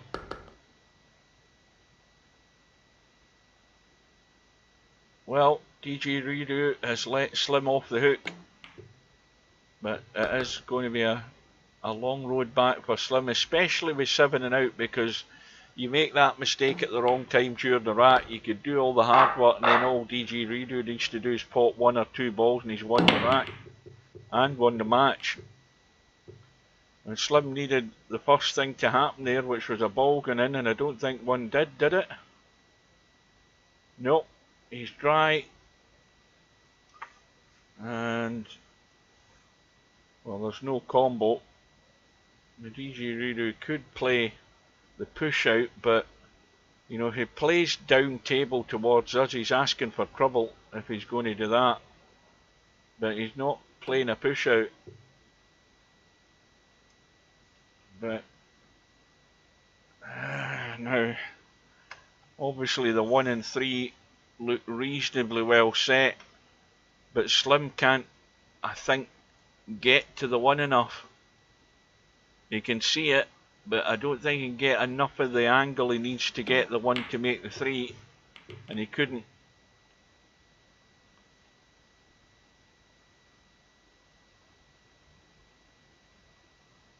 Well, this is going to be tougher for DJ Redo, because we can give him the 1 ball, and getting on the 2 ball's not simple, and the 3 ball is sort of locked away up the top of the table. So he's held that well for the 2. Now he's going to have to get really cute here to get anywhere near this 3 ball. Now if you end up coming down the short side, yeah, he's probably taking his eye off the pot looking at where the 3 was, and he's got away with it again as well. I mean, even if Slim jumps this, he'll probably be lucky if he can see enough of the 3 ball. And it's anybody's guess what will be left here.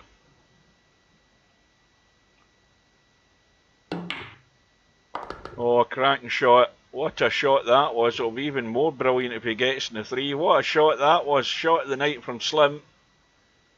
Just when he needs that little lucky roll. He's bailed out big time there with that 2 ball. And gets himself a shot in the 3.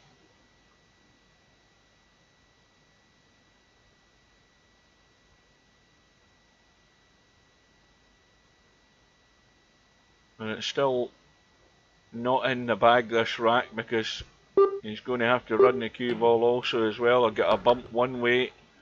Well, he's got the bump in the 8 ball, but this is well into bedhead territory, this cut.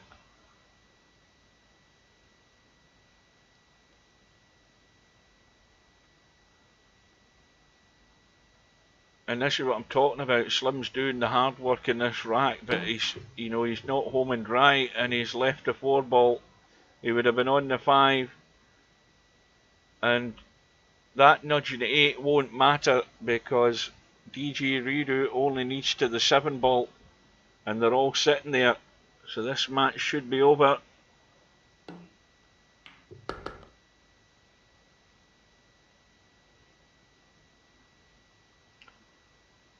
So just get half decent on the 6 ball, so it's simple to get on the 7. Now even if you're down the bottom of the table as we look and playing the 6 ball up the table, that'll work. And that may well work also. The only worry here is if he's just going to run forward, he's digging in to just hold it a bit, and that's fine. So, One Pocket Slim is going down, and DJ Redo with 7 and out has sent Slim to that one loss side. And look at LS3, she's just scraped through against Coldest Pillow by 7 racks to 6. I think Coldest Pillow said he was getting a 5 ball. Oh dear. Well, commentator's curse if ever you've seen it. In fact, that wasn't a commentator's curse, that was a choker on that 7 ball, because that was Dolly Dimple simple. And you start missing balls like that, you're asking for trouble. Now Slim went for an extremely dodgy cut into the side and may well have got away with that.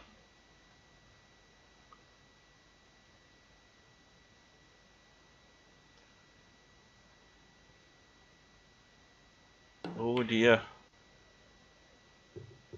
And all the mistakes now are coming from DJ Redo at the wrong time here in this rack, but you know, he's still favourite because the 7 and 8 are tied up. Sorry, the 8 and the 9, not the 7 and 8.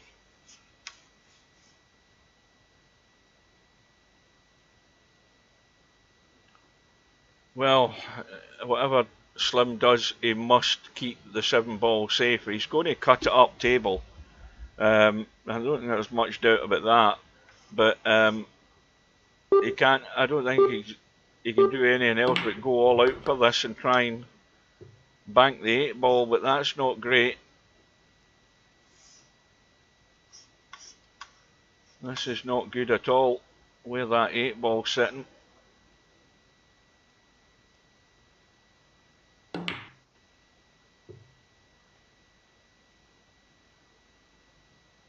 Well, now you would think DJ Rudu could cut this in.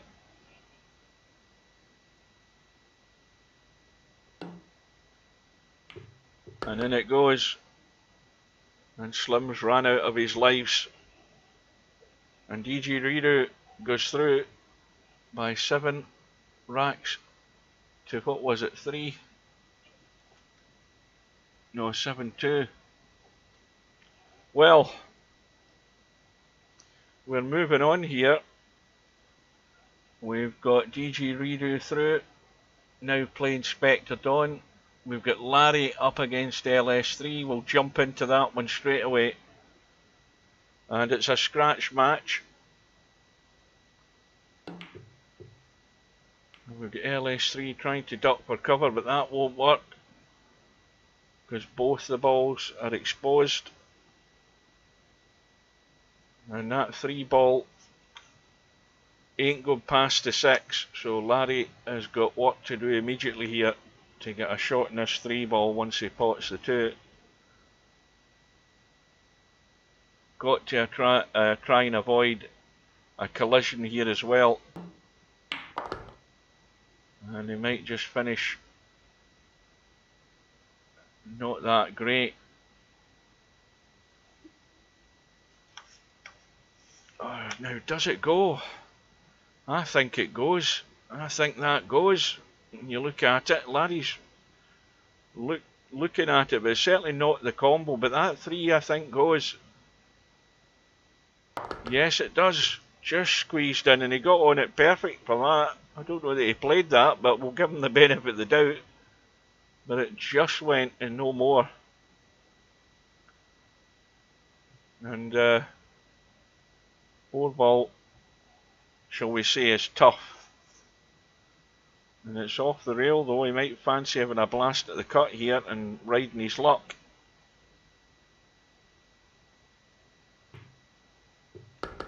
And that was well done. And this cue ball is tracking nicely for the side pocket here in this 5. I don't know whether he's gone far enough. Yes, he has. It's perfect again. Absolutely perfect. As long as he just avoids the 7 ball, he should be fine. And he's avoided that.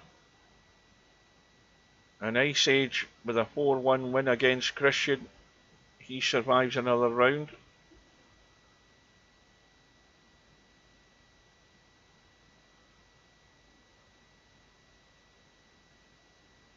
Well, this is just a little stun up the rail.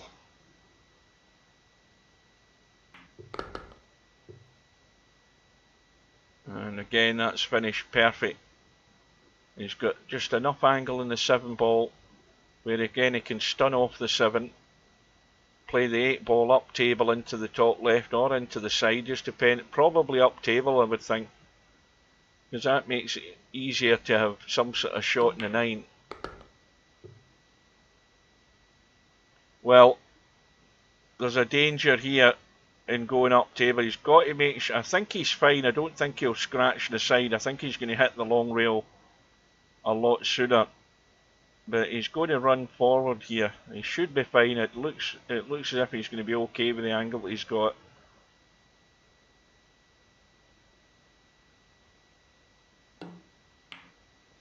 Yeah, he's well away from it.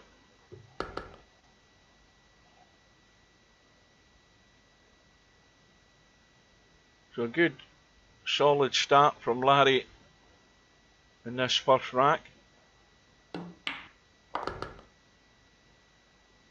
Of course, it's winner breaks in Friday night 9 ball. As long as you can string 7 of them together, you win the match.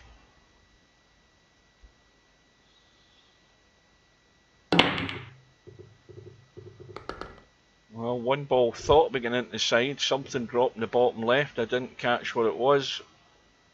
It was the 5 ball, he's got a shot in the 1, and he's got to punch this in to get the cue ball over left side to see that 2 ball.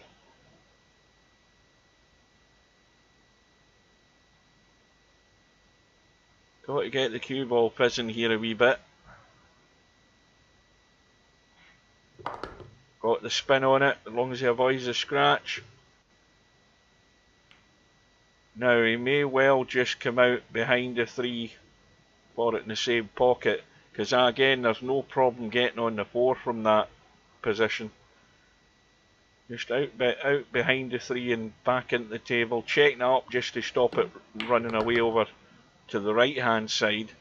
That squares the cue ball off that short rail and puts it more in an upward line up towards the top of the table.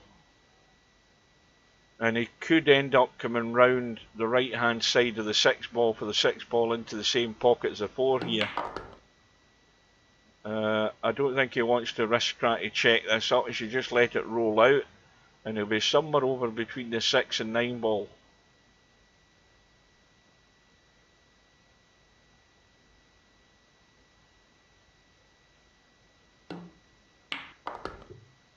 Needs to come off the rail.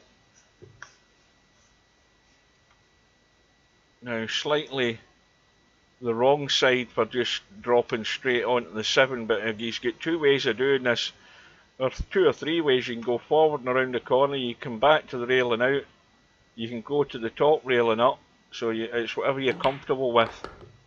Now you see, you can go to the top rail and up, but he's left it way short. That should have been here.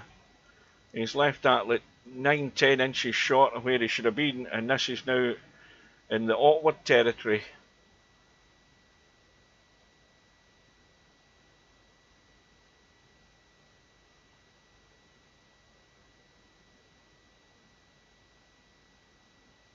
Well, you know, Slim's over on the 1 lost side, and as long as he can survive that, then Slim's still in with a chance. Admittedly, he's doing it the hard way, but you know, those are the sort of 3 favourites, main favourites left in the tournament. LS3's in with a good chance. You know, she's in with a shout, but the way Larry's going tonight, is she going to get many opportunities? That's a question you would ask.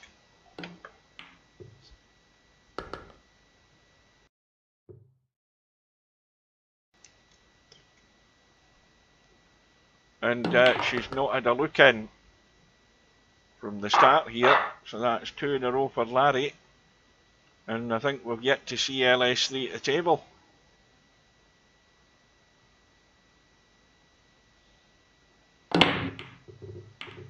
5 ball into the side, 8 ball into the bottom right, 2 ball into the bottom left, and well, this is the only difficult shot in the rack, this 3 ball, because he's got to run the 3 ball in, come off the side rail and out for the 4.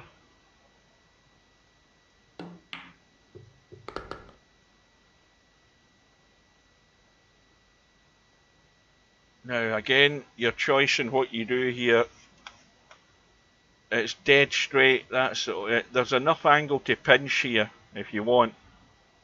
You can pinch enough to come around the corner and finish somewhere up table in the 6 past the 7, or finish on the other side of it and take it up the other way. That'll work.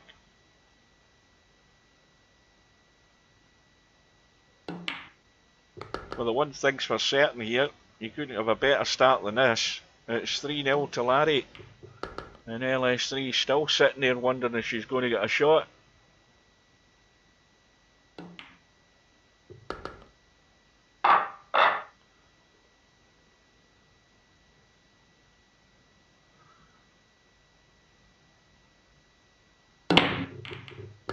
Two ball, 6 ball follows it in, 7 goes into the side. What else went? The 1 and 2 and the 6 and 7 have gone. He's on the 3 and it's in behind the 5 ball and out. I mean, I think there might be an angle to hold it in the gap. He might be squeezing into the gap. That's dangerous though, because you're heading over towards the 9. If he lets it run and comes around the corner now and high enough like that, I think he's overhit it a wee bit. No, he's fine. He's fine. In fact, the angle on the 4 is perfect for taking the 5 ball into the same pocket.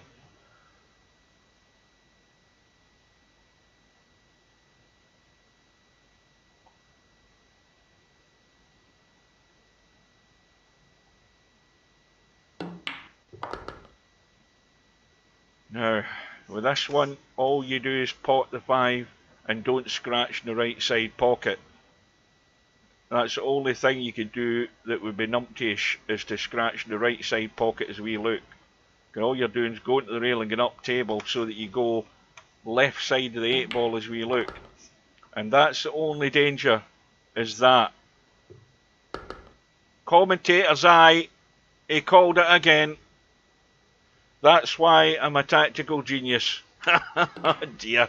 And that's the only way Larry was going to give LS3 a chance there, the way he was going. He was on a roll. And you've got to see that coming. And Larry knows that. Larry knows it. All he had to do was underhit that slightly and he was fine. But if you give it the legs, the line it's taking is heading towards that side pocket. And in it went. And LS3 won't be caring. She's just glad to get a shot at the table. She forgot how to hit the balls. She's been sitting there with no shot or nothing for the first 3 racks pretty much.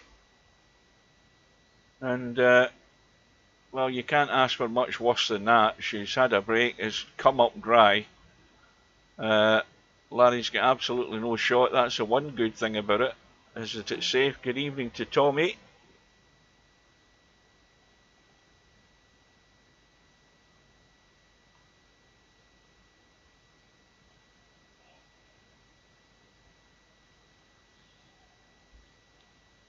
Well, you see, whenever I'm looking at that shot there, Napnicker, and every player should be the same, is that the little voice in my head says, watch the scratch in the side, because the cue ball wants to take the... You want to send the cue ball up the left side for that 8 ball, because that opens up the angle. But the further up the table you go to make the allower shallower, the more danger is with that cue ball heading towards the side pocket. I've done it 100 times myself, and I think every other 9 ball player's done the same thing. Yeah, I see. The thing is, I hear little voices in my head like that when I'm playing, and then most of the time I don't listen to them, and most of the time the end result is the inevitable. What the secret is, listening to the voice in your head and don't doing the daft thing that Larry just did, and Larry overhit it. And what's worse about it is Larry knows that. You know, Larry knows that. He's been around long enough. He knows that.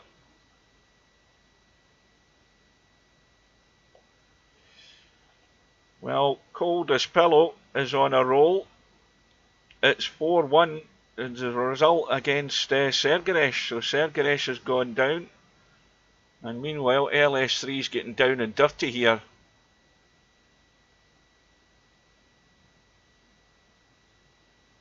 Good evening to Popman. And Larry's just trying to roll dead onto the 2. I think he's caught the 8 though. No, he hasn't. That was well done. How does LS3 fancy a dinky little combo up the table with that 1 and 3 ball? Oh no, she's ducking again. And now it's nastier because Larry can't get to that 1 ball from the long rail on the left side, I don't think. And it's going to be really difficult to get to the 3 ball, but he can try and spin this, but good luck. Good luck in getting a good hit in this, Larry. That'll be a good shot just to hit it. Got to judge the spin, and that's the difficulty of that shot. And it's going to be a wee bit trickier for LS3 to try and go for 3 fouls here, because she's got to feather this and leave it more or less the same, but she might open it slightly here. I've got the hiccups now after eating my chilli. Excuse me. No, that's still nasty. But in actual fact, Larry's got a much better line to get to this 1 ball now, albeit it's a very tight line, but he's got a better angle to get it. And he's caught the 3 ball. Well, that's Larry in 2 fouls. Now, what does LS3 do here? She's got ball in hand. She can, well, she could roll the 1 up the table, but she's playing the 1-8 combo. Keep the 1 ball there and going for the kill.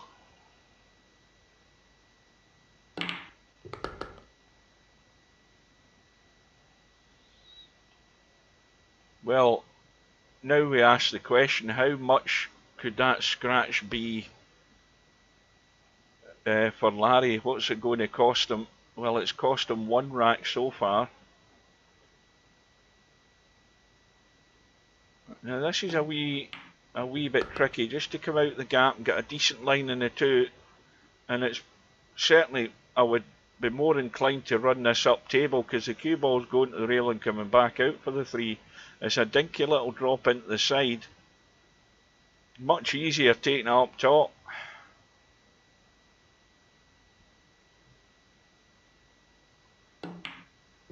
But again, when you've got better eyes than I've got, you play them without a doubt. Good evening to Bedhead.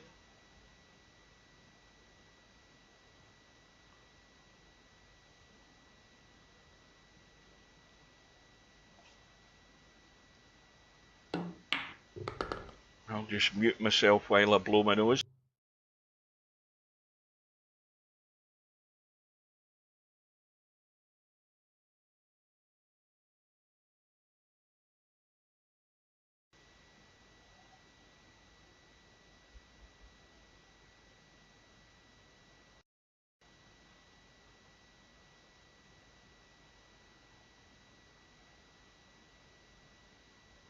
Well, if you're going to play this at this distance with English on it,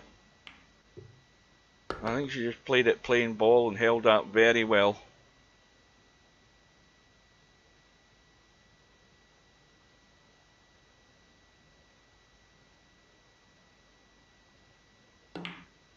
Now, loads of inside English there, again, just to stop the cue ball leaking away to the right. And just bump the 7 in and drop across, and it's going to be 2 in a row for LS3.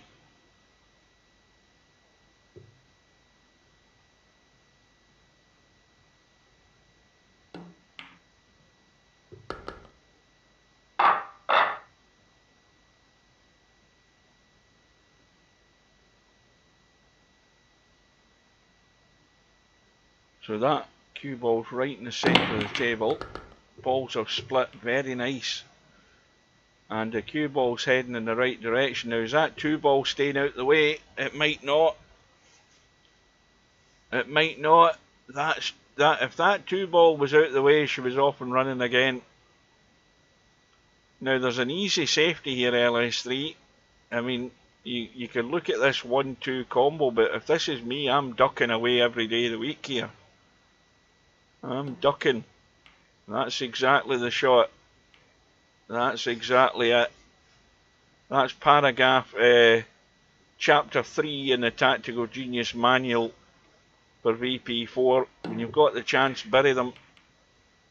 But Larry's got the hit, and he might have come up smelling the roses here. Oh, he has done. And suddenly everything all backfires on you. You played a decent safety. Larry's got the hit and got a roll. Not difficult to hit the one, but no clue where it's ending up. But at that pace, that was the way to do it. Nice and gentle. And Larry's going to do something similar, just roll on to the one. He's not going to try the combo, is he? Let's have a look, see if we can get there in time. Oh, he might. Oh no, what happened there? Rail wasn't hit, I've missed that. Yeah, rail wasn't hit. Well, that's a bit of a blunder by LS3. Now a little punch to get the cue ball out. Needs to get there. I wondered what had happened there, and then it comes up in the top right of the HUD there that LS3 hadn't got to a rail. So big mistake.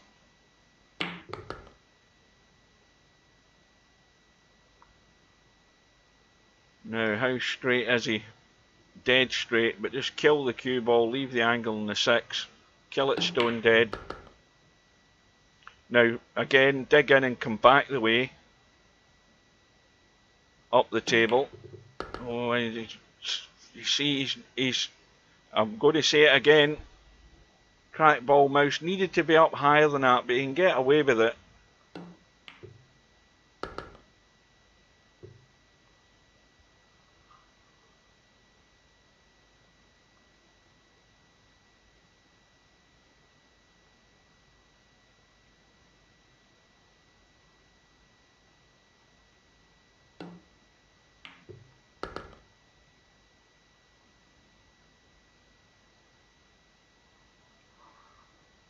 Well, that could have been last shot there for LS3. That mistake. It's now 4-2 to Larry. See if he can get himself on a roll again. Had a good start to the match. Let LS3 back in it, and I think he's dry. Well, this is pretty much just a dead weight roll with a 1 ball, because you're stuck to the rail. All you need to do is just roll this in, you're on the 2, but you need a slight angle on the 2 of any description, and that might be a bit straight. Let's have a look. Aye, it is, but I think you can push it into the left side of the pocket and go forward and just come off the 2 rails and out. Yep, there's just enough angle there. Well, I wouldn't be digging in. I'd be just pinching the corner of the pocket. You see, that's the mistake. That, again, the commentator's eye says that you pinch it to the left side of the pocket and you make the angle and come out.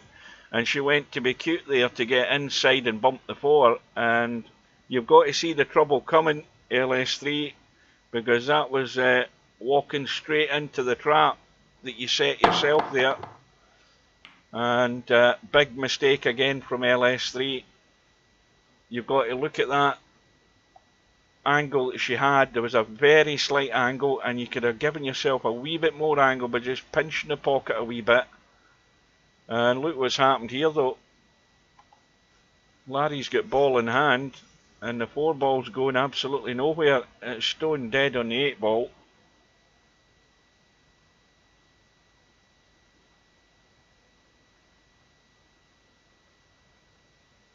Well, you can run this if you want and try and, well, if he'd missed that 8 ball, that actually could have come out pretty good there.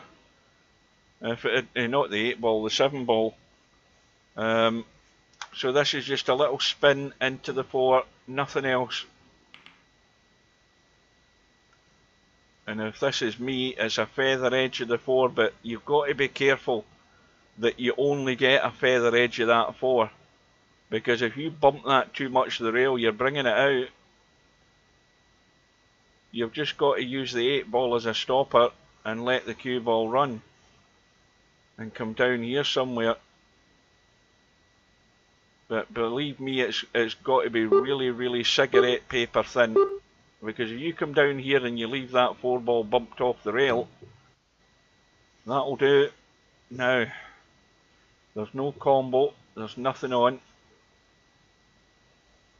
And Larry's in even more danger here because he can try something similar but from distance.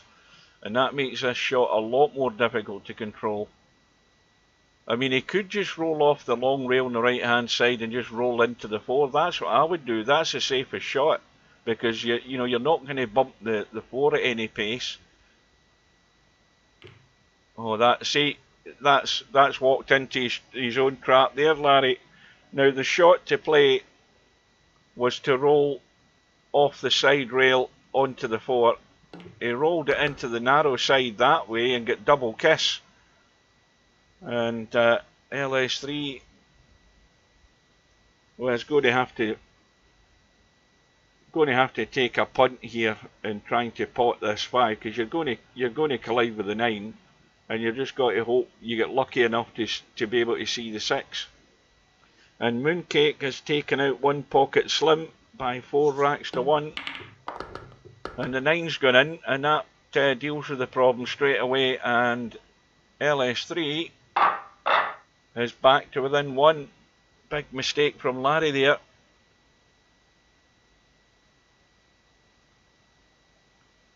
Oh, the Spectre Dawn's not won this yet. He's not won it yet. There's still, well, there's one less player that would have had a good chance of doing it now that Slim's gone. But Larry and LS3 are more than capable.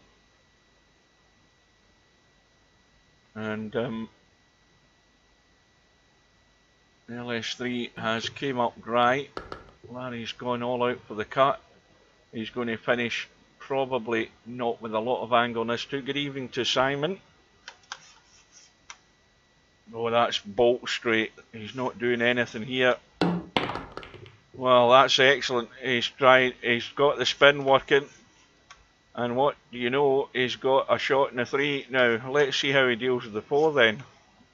Because the side pocket's well in the way.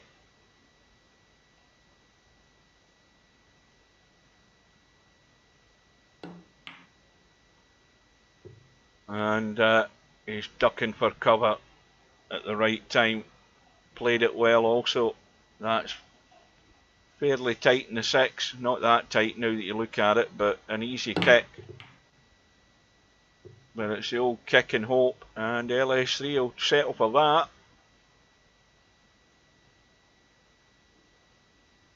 And Coldest Pillow marches on again.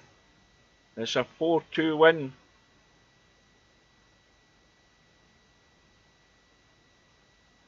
And he's taken out Ice Age. Although I thought that 3 ball was going to miss the 4 there and go in. It's certainly going in now. And LS3 is going to have to cut this 3 in and try and stun into the 4.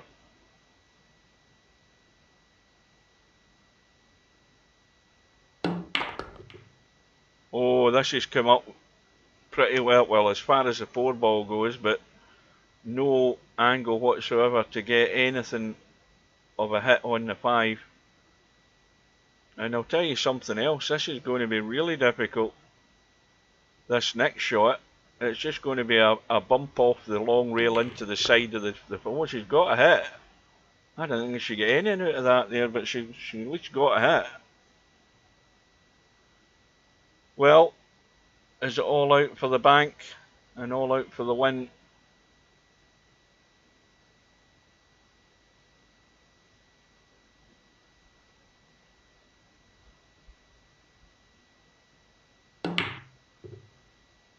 Oh dear. Well, the bank, it gave itself a good chance of going in, but the cue ball running loose has gifted Larry another go to stretch the lead back to 2. Well, he's come, but see the danger again. The danger! Oh dear. Oh, he's got out of jail there, Larry. He could have gone forward 2 rails and he would have been nowhere near the side pocket. He was always going to be in the 7.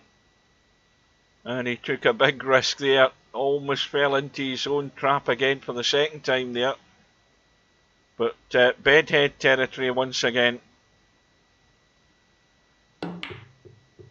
And that's just one shot too many. LS3 is going to have something similar in a second.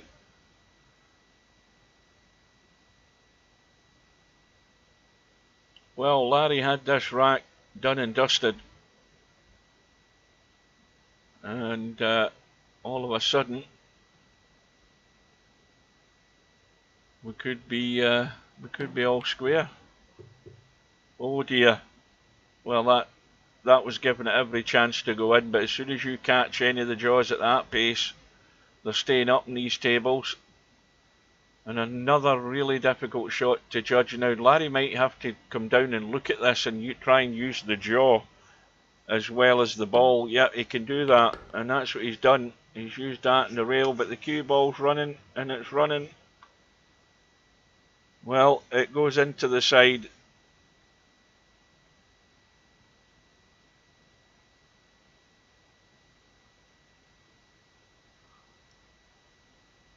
Well, this racks went backward and forward. Larry with a chance to stretch that lead, and in it goes into the right side of the pocket to give it every chance to go in. So it's 5-3. We'll watch this break, and it looks, well, cue ball's going in. Let's have a quick look and see what's happening.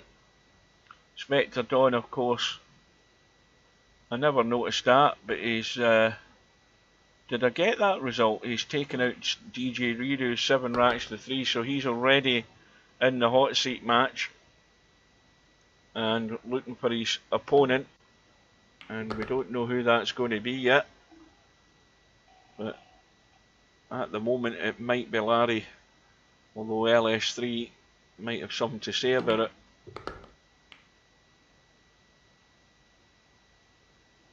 Well, with this shot, you've got to go across to the right and open up that angle in the 5. See, it's workable, because all you're doing is going to be taking the 6 ball, but you don't want to be too far inside the 6 ball. Now you've got a choice. You can either run it and play the 7 into the left side as we look, or you can just come out and leave the long 7, but you've got to get the right angle on it. And that is just, again, this is like the shots you had previously where you got to pinch it to the other side of the pocket and get the cue ball going forward. And why she didn't do it earlier on, I don't know. But you see, she's done it there. That's a perfect example of what she should have done earlier on in one of those earlier racks, the one up in the right hand corner, where she didn't use the slight angle and pinch it and ended up trying something heroic and it all fell apart. This time she does it and it's back all square.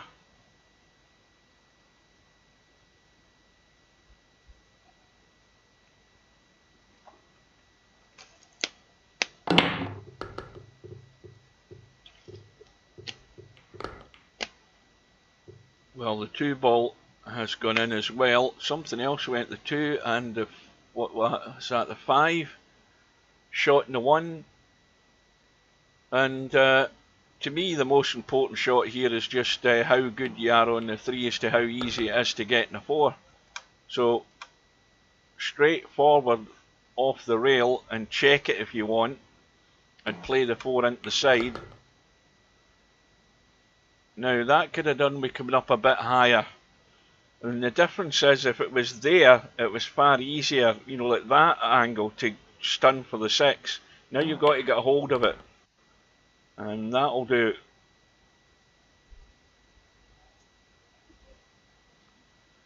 So now, with the angle on the 6 ball, you've got to come around behind the 8 ball and into the table. Anywhere in this half of the table, you're on the 7.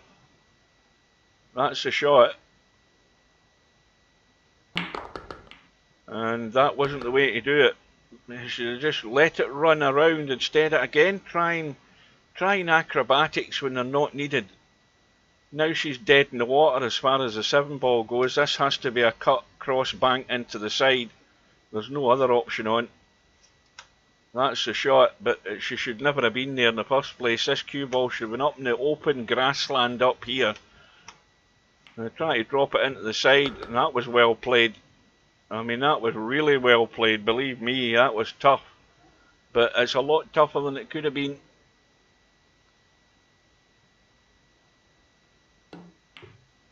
I thought we were all square. Did I miss something here? We are all square now. It's 5 all.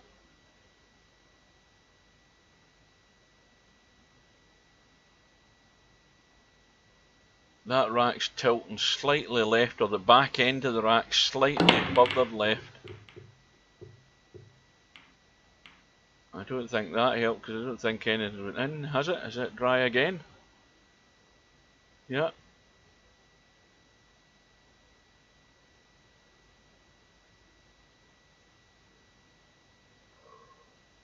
Well, it's a thin cut in the 1.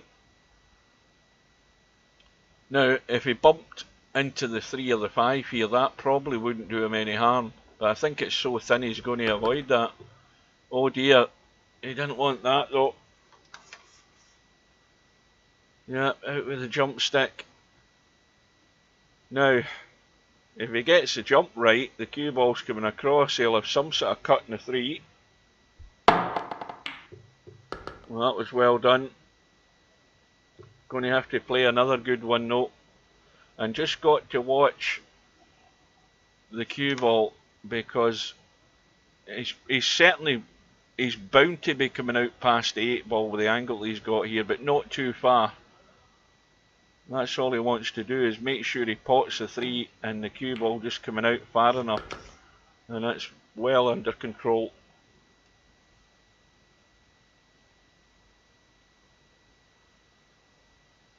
Well, you pot the 4 and you just help the cue ball over to the long rail and out behind the 9. That's the way I would play it. I want to be probably as straight as I can on this 5 ball, just to dink it into the side and drop down for the 6.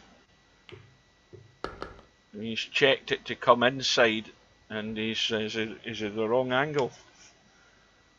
No, he's fine.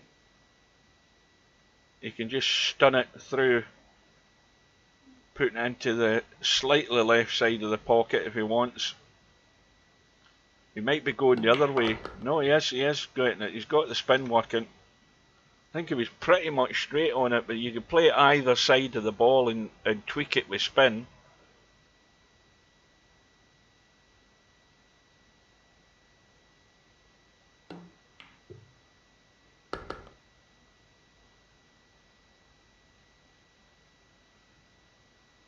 Now, again, with this shot, if you put the left spin on it and get it in sharp, you can come out.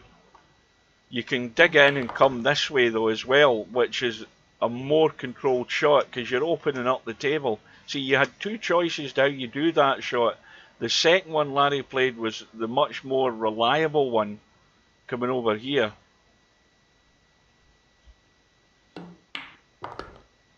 Oh, he doesn't want to leak away too far. Now it's testy. This is so easy to catch a point here and stay up table, or up on the table.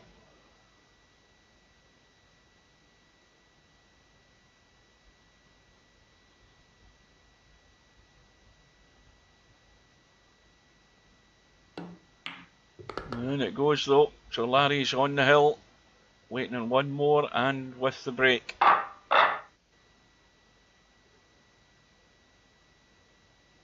And Spectre Dawn is lying in wait for his next victim. There's the pattern with the 3 balls. Now, where did he break from there? Because I wasn't. Larry usually breaks more or less left or right, just to the centre diamond. But you can see there's a similar pattern again with those 3 balls. Admittedly, we waited a while for it to appear the second time. That's not right. That's the one I was looking. Where's my little doodle thing went to? That's the one. That's a pattern.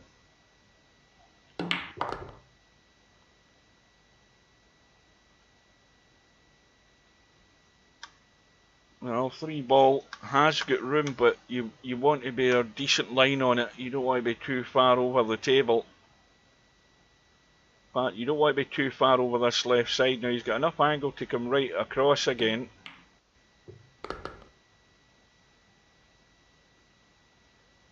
Now, the simple shot is just to go through and play this 5 ball long into the corner. I mean, he's just, the cue ball wants to go forward and around behind the 5 and play it down.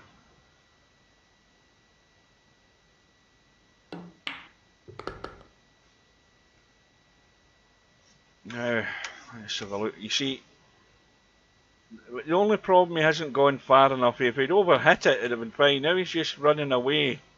You see, the fact that he's running away from the 6 means that it's now a lot more difficult to judge the pace in this to come left side of this 8 ball. Now I presume the 8 ball goes past the 9, and in fact it doesn't. It's not. I think it's nailed. So he's got to try and get top right side of this 8 ball to play it into the left centre, and that looks good. He's given it every chance, and that's very well played. And it does go, because it's the other side of the 9 ball, if you know what I mean. But it's the wrong side of the 9 ball to squeeze it into this pocket from that side, so it only goes in the side pocket. Now he's got to push this 9 ball away somewhere.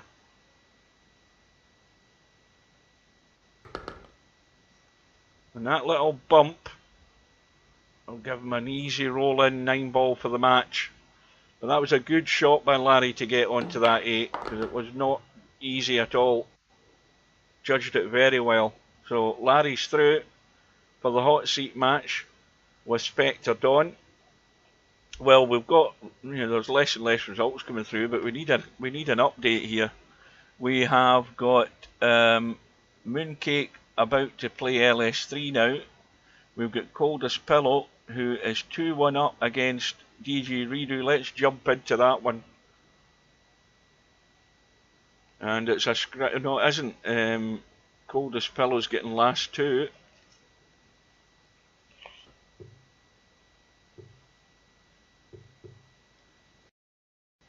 Hopefully I don't jinx either of them.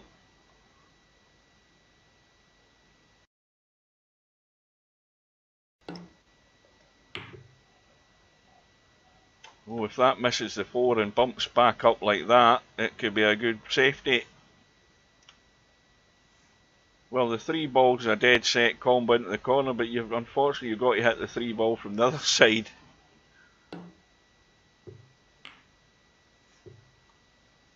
Well, it could have finished worse. There's nothing there that's a gimme. I mean, it obviously cuts up table.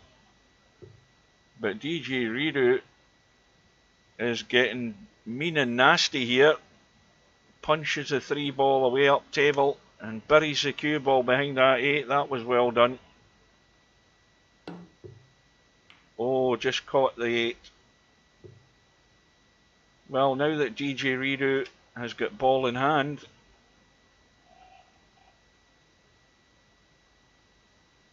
he's got his chance to get back on level terms here. Only the race to 4, so blink and you'll miss it. Now I haven't a clue what that was.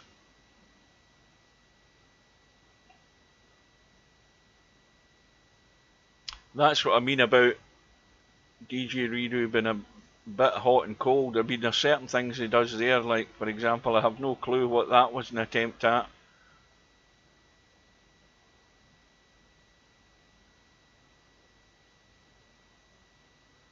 Now,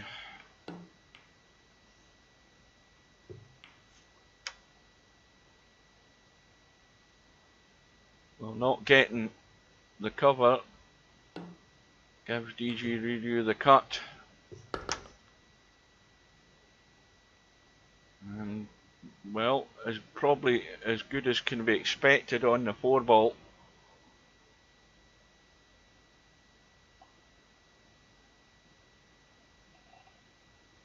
But of course, with that last two handicap that Coldest Pillow's getting, DJ Redo is under a bit of pressure to get the job done here.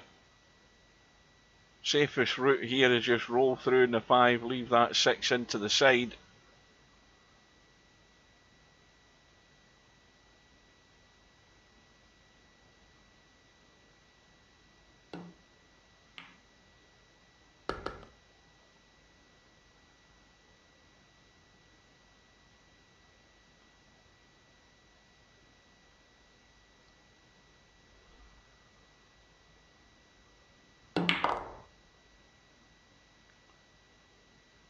And that is perfect.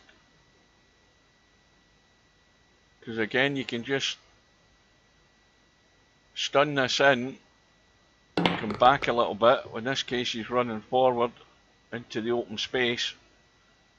He's just leaving it much further away from the 9, but not many people are going to miss this if you're just rolling it in.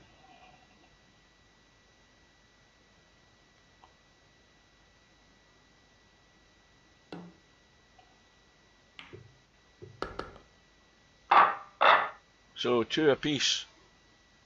Now of course, when this one's done, we'll jump back into that hot seat match. 3-ball goes in, and I think the cue ball was one of them. Yeah, cue ball's gone in. Now what's Coldest Pillow trying here? Are we going for the wham bam thank you ma'am? Oh, that was a lot more controlled than I thought it was going to be, and a good effort at the 1-9 combo at a big distance. DJ Redo, is he going for the I thought he was going to try and cut the 1 onto the rail and try and maybe nudge the 9 in.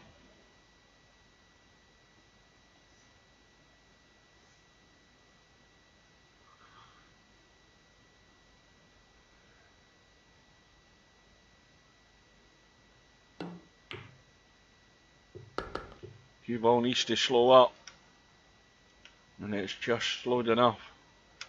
Now, perfect angle in the 2 to get out and across for that 4, and that ain't it, I'm afraid.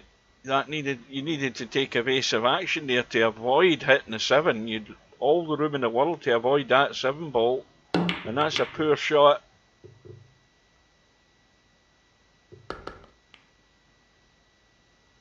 Now, little shots like that there that Coldest Pillow had, and then of course you get the fluke, but the little shots like that, you had enough angle in the 2 to spin into the rail and come well away from that 7-ball.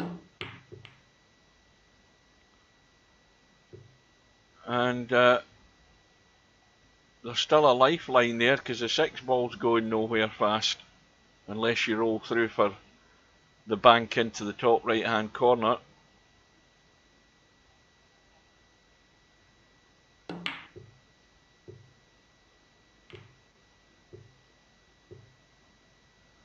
Well, DJ Redo has had a nudge on the 6. I don't know that it's going to do a lot of harm, but that 6-ball from here can be got at. You can get to it, there's enough room.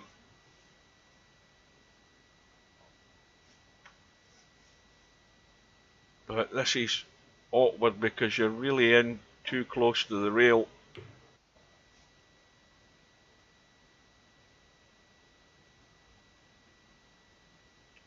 And DJ Reado's got a similar problem. He's stuck to the rail pretty much. And got a jack right up in this 5 ball. And he's not interested. He's trying to spin it in. This looks good. If it spins, oh, it's just spun in. Got to that short rail too soon.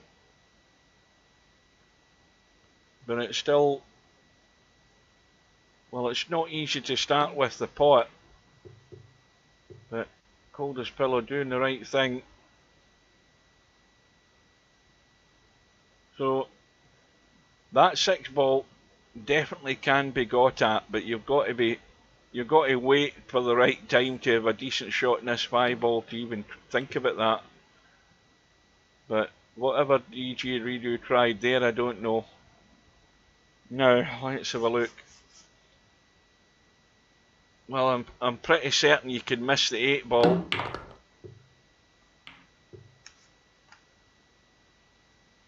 Uh-oh. Oh, it's behind the point. Well, it's the only place in the table that you can finish where you're not having a shot.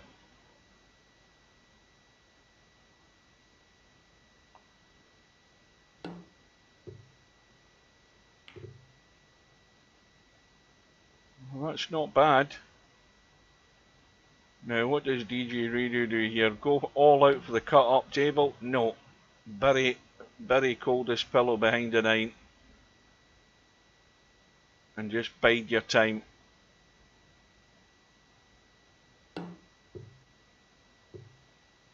And it's going to be a ball in hand 6-9 combo.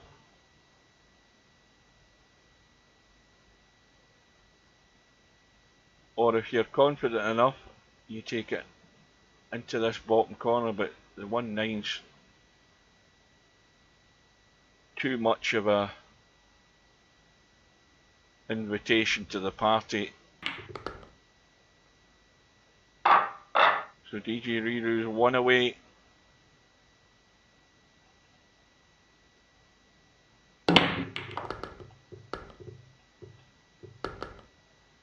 And balls going in.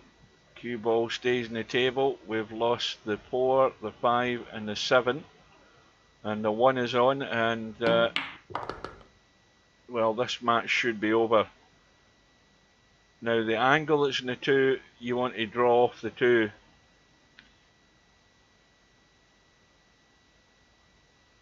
And get a hold of the cue ball. Now if it bumps the 9, fine, as long as it bumps it out of the way, and that has worked out very nice. Cue ball was always going to be heading that direction, and you had to have the pace that if you did collide with the 9, that you sent it out the way.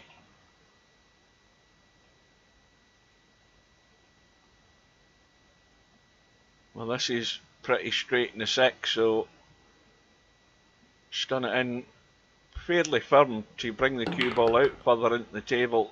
It's come back a bit.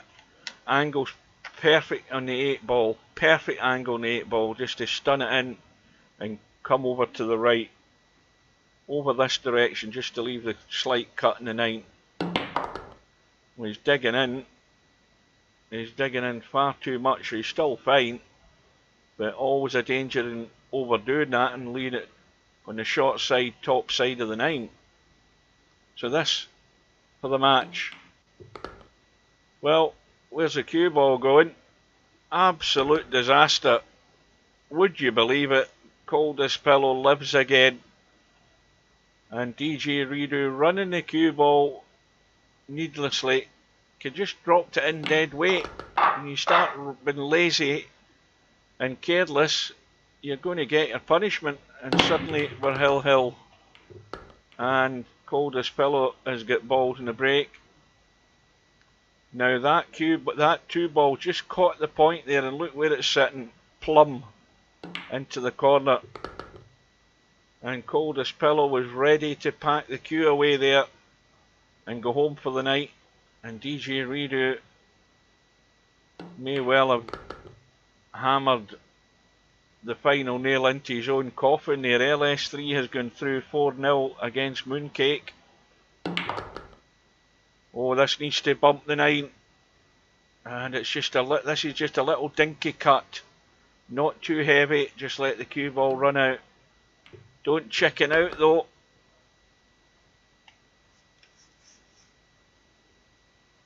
So it's last two, and a fairly straight in 8-ball for the match. And DJ Redo, remember what I said about him blowing hot and cold? Well, he definitely blew himself out the water there, and he's paid the price big time. Good evening to Chimpy. What happened to you? You signed up for the tournament. Where did you go? So that's what happens when you get careless and you do something daft and run the cue ball when all you had to do is drop in the 9-ball. Or whatever ball it was. It was the 9-ball. All you had to do is just drop it in dead weight and the cue ball's going nowhere. And DJ Redo lets it run. And Coldest Pillow has got out of jail big time. But survives yet another round in the one-loss side, so it could be Coldest Pillow's night tonight, you never know. But Coldest Pillow's now waiting on the loser of the hot seat match, which we're going back into. Don't know what the score is, I wasn't paying attention, but we're only one rack all, so... And this 7-ball is going to be awkward, but Spectre Dawn is trying to get a little bump, and that will do very nicely. Little dink out behind the 9-ball, maybe a little bit of spin just to help it across.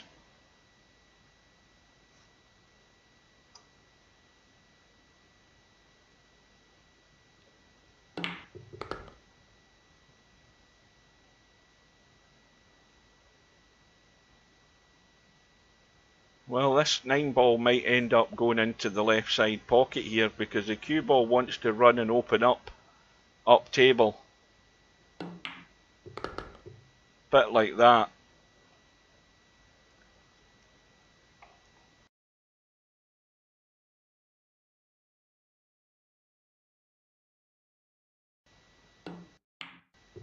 Now, what we saw in that last match there from DJ Redo is what I remember about him. Blows hot and cold, does good things, and then does numpty things like that when the match is won, and all you're doing is just dropping a 9-ball in dead weight, so the cue ball's running nowhere, and then he does something daft like that. I mean, that really was daft. As soon as you have weight in the cue ball and it starts running, it's bound to find a pocket somewhere when you do that. And you get the ultimate sucker punishment. Coldest Pillow won't be caring. So Spectre Dawn looking to get on a roll here, and again a delicate little one just to hold into the gap for the 3. Now, a bit straight in the 3. I mean, you might watch the angle here and bump that 9, got to come back far enough, and that's perfect. And once again, around behind the 9 if you want. You could check the cue ball, but you could easily just come up the table into the gap, around behind the 9 or whatever, as long as you get a shot in the 6. Well, Simon was here earlier, he might have just dropped in. He said hello, but he hasn't said anything since, so he's probably gone to bed. Which is a rarity, Simon showing up in the stream.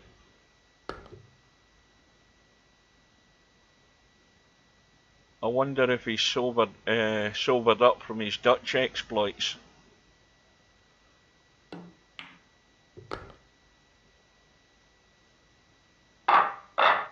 Now, Larry is getting last 2, which once again doesn't really matter.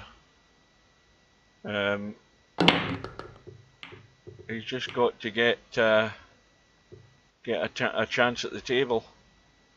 Well, there we've got 3 balls lined up the other way. That sort of pattern, but they're on the other side of the table this time. You've got the 2 together and you've got the 1 in the open.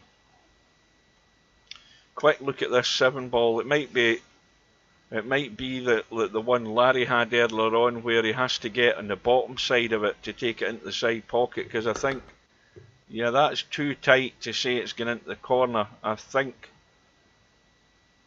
to be assured, you would have to get this side of the 7 to take it into the side pocket.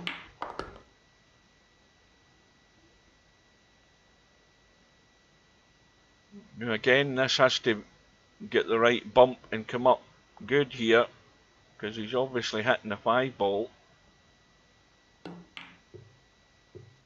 And that's why he's ended up missing the 3. He was just looking at how this 3 ball, how the 5 ball was going to come back into play, and he's forgotten about the 3 ball, so he's given Larry a lifeline. Now we might see Larry, well, he's went for the break and Larry's fell into his own trap again. He's trying to ride his luck there and take a chance to break those 2 balls. Now, why didn't he do what he did earlier on in his other match, where he played a perfect shot to get on the top side for one of those tight balls and take it into the corner? Was it the 8 ball the last time? This time he saw a chance to break them, and he's caught the back end of it and scratched, and he's thrown away his chance here straight away.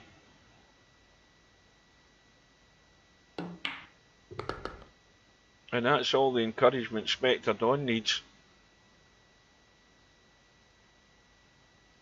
Now he's maybe going to take a bit of this 9 ball as well. And this time he's got the hit right. Well, that's a 2-rack swing right there.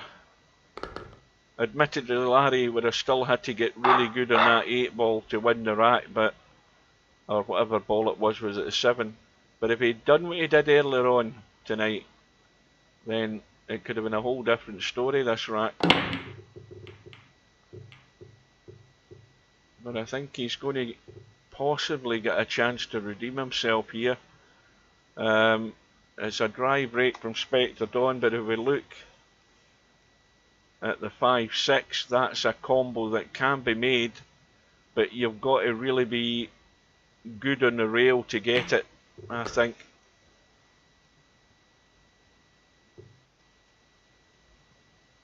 Well, we'll see what Larry decides if he gets that far.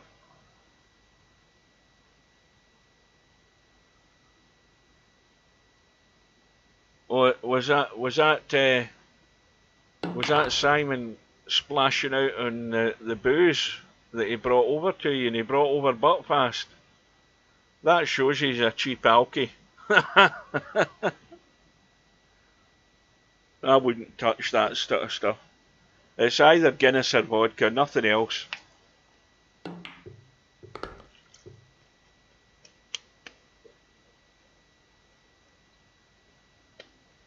Well, Larry could not be in a better shape here to be able to play this 5-6 combo. Now, obviously the 5 ball slightly further out, sorry, the 6 ball is slightly further out than the 5, but if he, you know, the way he is now, you couldn't be any better to play this combo.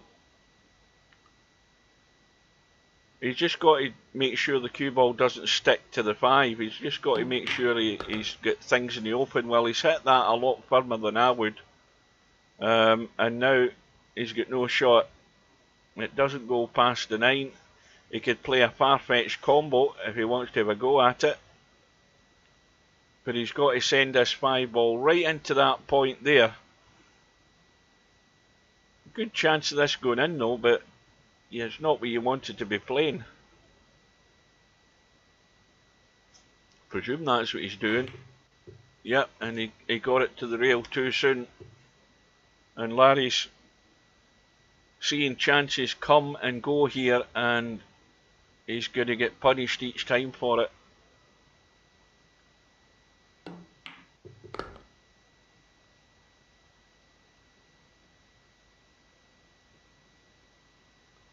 No, I just cannot stand the smell of whiskey, let alone drink it. No. Vodka, yeah. Whether it be vodka and Coke, vodka and orange, not a problem. Guinness, fine. I know where I stand. I know my limitations. But I'll tell you, it's been a good few years since I've had a drink.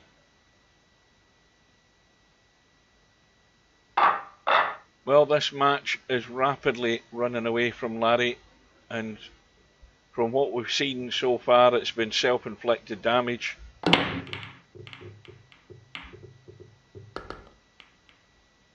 Spectre Dawn, 3 ball in the break, staring down the 1 ball. Going forward,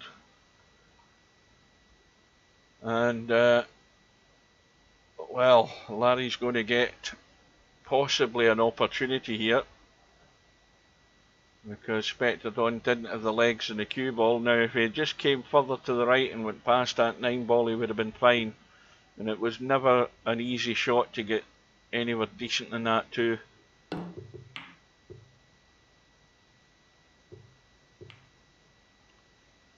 Well, Spectre Dawn's got the hit. I mean, the pot is on, but this is not easy. You've got to get the cut in the 2, and you've got to run the cue ball across 2 rails to come back onto that 4. Well, Larry's trying to drop it dead weight and hold it, but it's catching the jaw and it's never gone in. He should have went all out for it. He was trying to be the cutesy pie with that shot. Perfect angle in the 4 here to do whatever you want with the cue ball. So it's another chance that Larry's had. He's had these chances and they've all gone south, every one of them.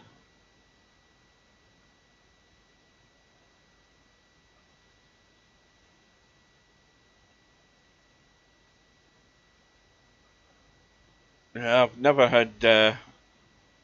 never been into wine or whiskies at all. It's never something that's appealed to me. You know, back when I used to go to the snooker club, that was all I would have. I would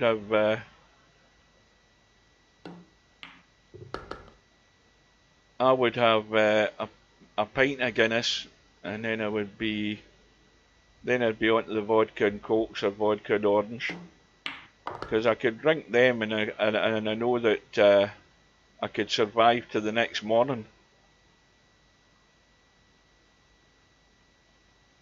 I think I've told you the story that on a Christmas night out when I used to work in Curry's, we had, this was at the time that these Alcopop beers were coming out, or alcohol, what do you call it? Yeah, Alcopops, that's what they're called. These were just coming out onto the market, and yeah, those things. Aye, that's the one. That's the one. That is the very one. I'll tell you this right now. The worst hangover I've ever had was after a Christmas night out, when we started off. I had my Guinness and vodka, and then somebody says, "Oh, they've got that hooch. They've got bottles of hooch." I said, "What the hell's that?" "Oh, it's like lemonade." Or this, but I dare say they've got multiple flavours now, but at the time there only was the one, and it was hooch, but it tasted exactly like lemonade. I said, "Oh, give me a bottle of that then." So the mistake I made is I was drinking it like lemonade, and the next day I had to go to work, of course, after our Christmas night out, and I had the worst hangover I've ever had. I was like death warmed up, and the immortal words came from my lips, "Never again," and I've never touched it since. Oh, I'll tell you something, that is very, very misleading, drinking that stuff. Any of those Alcopops, if they taste like orange, or they taste like pineapple, or they taste like lemonade, and you're guzzling them down like lemonade, you're asking for trouble, and I'll never make that mistake again. Oh yeah. That was absolutely lethal, that stuff. But no, I can comfortably drink my Guinness, or I used to comfortably drink my Guinness and have my vodkas, and I was fine.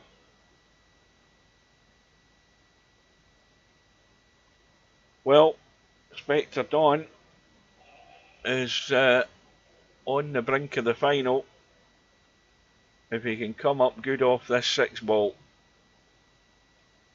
Just got to, well, even if he bumps the 9, it won't do him any harm. In fact, it would have been handy if he did, because now he's in no man's land.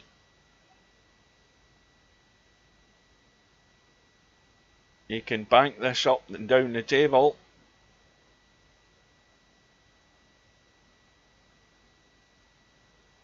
Now if he's going for the cut into the corner, again he's got to control the cue ball.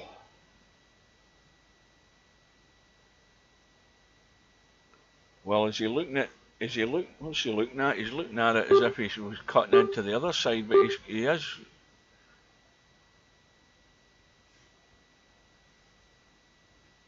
Yeah, he's looking to cut it into the other corner so he can come around and out for the 9. Yeah, that was tough. There was not an easy shot, and Larry has a lifeline, albeit a slim one.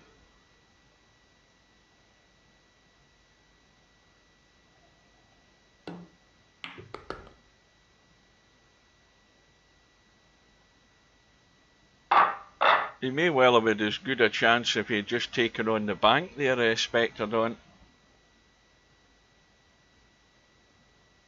Well, Larry's in no miss territory. It's pot everything and miss nothing now for Larry to survive. One ball has gone. He's got no problem with the 2, no problem with the 3. The problem's the 5 ball, because he has to be good on the 4 to get to the 5, and that isn't guaranteed. So now, when he pots this 3, ideally he wants to be sort of straightish like that in the 4, because then it's simple. All you're doing is rolling through to the rail far enough to see the 5 ball. So how good he gets in the 4 is important. Now he's checked the cue ball to try and get in that line. He might still be able to do it, or he might come down on the short side. He's got an angle to do that. He could stun down on the short side. Let's see if he goes for it.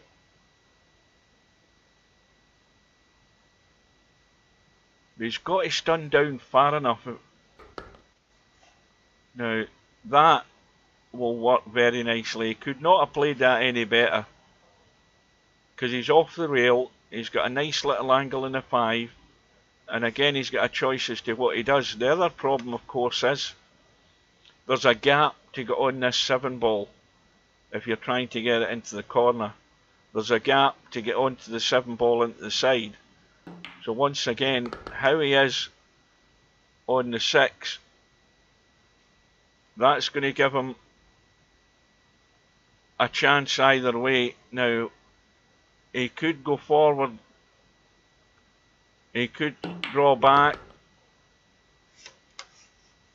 and that I have no clue what he tried there. I can't believe this is where he wanted to be, to play the 7 ball. He's not playing a billiard, I don't think. He's going all out for the cut, but this is not anything that you're going to give, and that was just one shot too many, Larry.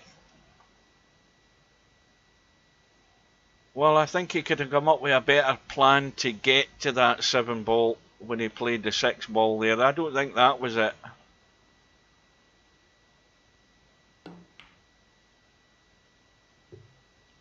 Inspector Dawn is just going to put him out his misery.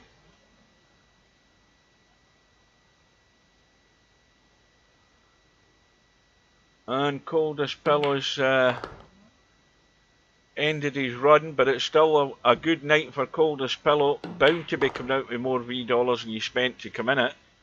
And Spectre Dawn, need we say it, he's through to yet another final. Let's have a look at this bracket. So Spectre Dawn in the final, and yep, Coldest Pillow has come out with a profit of 45 V dollars. So the bank balance has gone up. That's a very good run in the one loss side, and it's a successful evening for Coldest Pillow. No arguments about that. So LS3 is going to have to deal with Larry and vice versa, because Larry sent LS3 to the one loss side, didn't he? I think he did.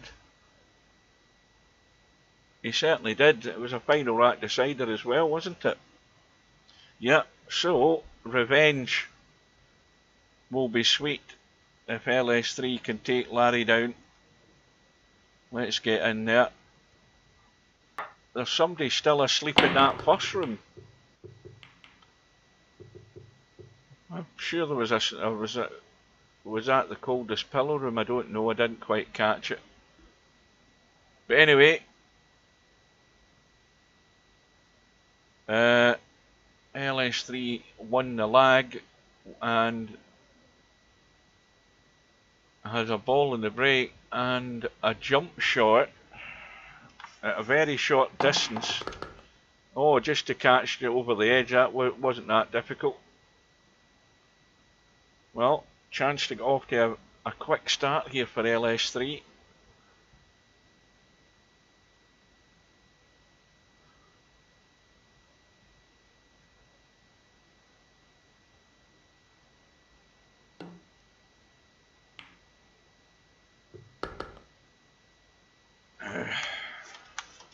How's the angle? Well, again, firm stun, go to the rail and out, or go forward and avoid the 4-ball. You're going forward, got to avoid it, so it was a big stunt.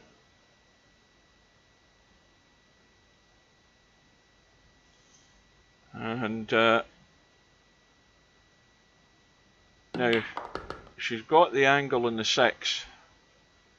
I think I would be dragging this in. I'd be dragging this 6-ball in. I'd be playing it like a draw shot to kill the cue ball and holding there for the 7, because I think you can do that. Does the 7 go past the 8? Yes, it does, but you've got to get decent on it to be comfortable playing it. Well, she's got a hold of it and come out. You see, this has got to be careful that you don't catch any of that 8-ball. There's loads of room when you look at it in this line, and there's loads of pocket there.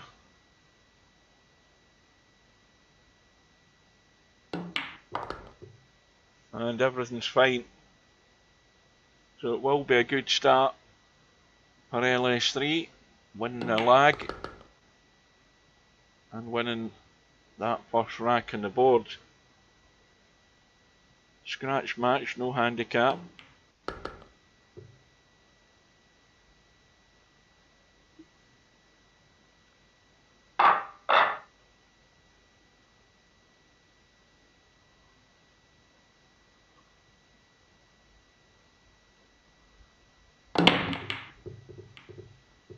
Well, again, the balls are broken nice, but I'm sure nothing's went in.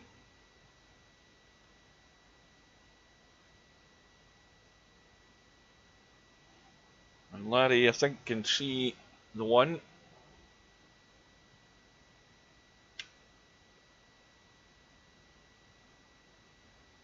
Well, the safest thing is to leave the 2-ball long. You could try and come in the gap and come out and come up table for the 2, but he's just going to leave it long. Let's have a look at what the line is. See, that's off straight, but you can just roll through for the 3 into the side or into the corner. So he's going in the corner, just hold it for the 4. Now the big one that will decide the rack is to get good in the 5 to be able to get up table and good in the 6. So this rack is not in the bag. There's work to do here in controlling this cue ball.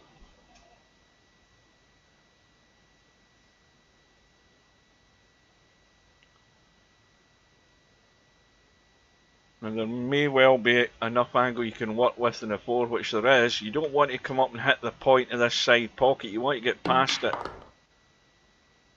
And he's done that, and he wants to get away from the rail as well. See, this is again, you've got to jack up and come right down past the 9. Anywhere in this area, he's got a shot. Without overhitting it though, and that'll do. Now, there's a danger here if you go forward and you spin this to play it, the 7 from this side. The 9 ball could be in your way, so he's coming off the rail and out. That's, again, spotting the danger and taking evasive action. So now he's going to have to check this, maybe go 2 rails, or he's trying to just dink it in, and he's done it. Now, I don't know whether that 8 ball's frozen to the rail, but it can't be that far off it. It looks fairly tight from here, but not a problem. So Larry's got a quick response here. Yes, you did have a decent run, Coldest Pillow. Like I said, you come out with more V dollars than you had before you went in the tournament, so that's always an achievement. That's your main ambition, is to come out with more money than you had when you went in it. And Larry has had a ball in the break, no shot though. In fact, he's had the 2 and the 3 ball, the 1 ball. He's going to have to just try and tuck behind that 9 and 7 here, I think. Has he got an edge? No, he hasn't. I thought he had an edge of that 1 ball. He hasn't really.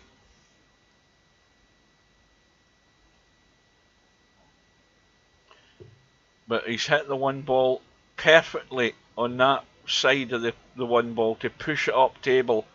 And he's left LS3 in trouble here. Big trouble. Now it's a fairly big target. You can go like 3 rails and kick in behind the 1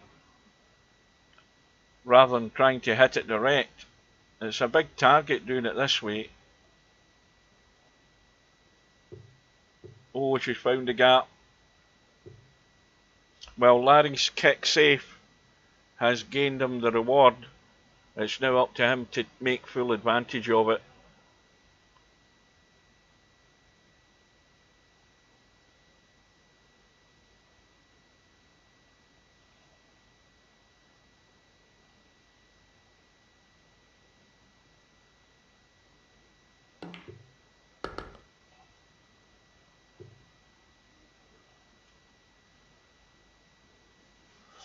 Well, it's not in the bag yet.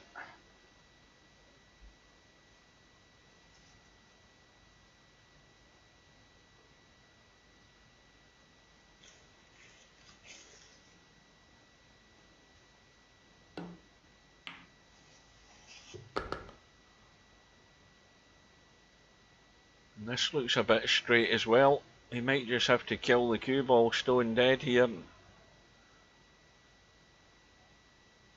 See, straight lines in billiard games are no good. You must always have a slight angle, because that then at least gives you something you can work with. Straight lines give you nothing other than going forward and coming back. So now you've got to just avoid the 9 ball. Now he can spin right in behind the 9 around the angles and up table and open it up, or he can check the cue ball. It's whatever you're comfortable with. He's going with left English to bump the bottom rail and come straight back up a line, avoiding the 9. And then this one, all you're doing is potting the 8, because you don't have to worry about the cue ball as long as it's got the legs. You're going to be on the 9. Cue ball's always coming across.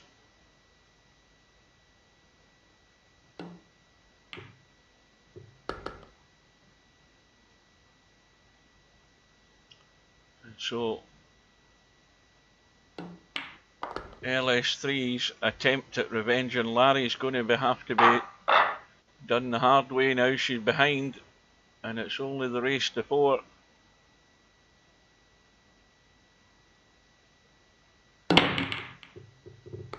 Well, this tournament has rattled through tonight. We're at 20 minutes to 10, so we're 2 hours and 40 minutes into it.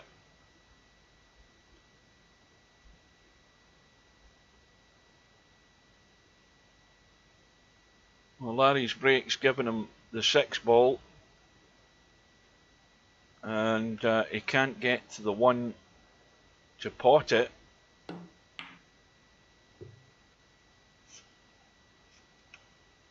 Well, he's not left anything simple. I mean, there is a long 1-8 combo for LS3. So just got to find that line. That line from there, that's not my straight line. Where's that went to? That line from there to there on the 8 ball. So it will pot. Played it perfect. Unfortunately, she's going to have to jump the 2. How do you make my lines thicker? That's better. So now, I don't know whether she's going to try and... Well, she's contemplating the jump cue. Just to go over the edge of that too, but you've got to keep the cue ball on the table. And that was well done. It needs another great shot to stay at the table.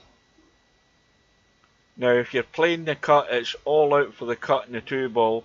The cue ball is going to come up possibly into the gap between the 3 and the long rail on the right. And if you go high enough, you'll have the shot on the 3 into this right hand bottom corner. Now she looks as if she's going the other way. Let's have a look and get the thing working.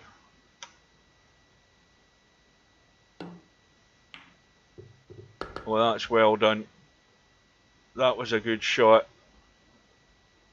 Now, again, you've got to cut the 5 in, the 3 in, run the 2, possibly 3 rails to anywhere here. I mean, as long as you get past the 9 ball, you've got a cut in the 5. You just got to get it around the angles. You don't need to make the angle any tighter or sharper. You just need to let it run. Once you've gone for the draw, and the only danger with the draw is that if you go the 3 rail route, you're nowhere near the 9 ball. You've got all of this area that opens up by going the 3 rail route. When you start playing the draw to the rail, and there's a target that's in the path, you're sure to find it. And there's been 2 or 3 shot choices LS3's made that I've seen tonight that I wouldn't have done. And the 2 or 3 shot choices that she has done, I think most of them have went wrong, the ones that I've disagreed with.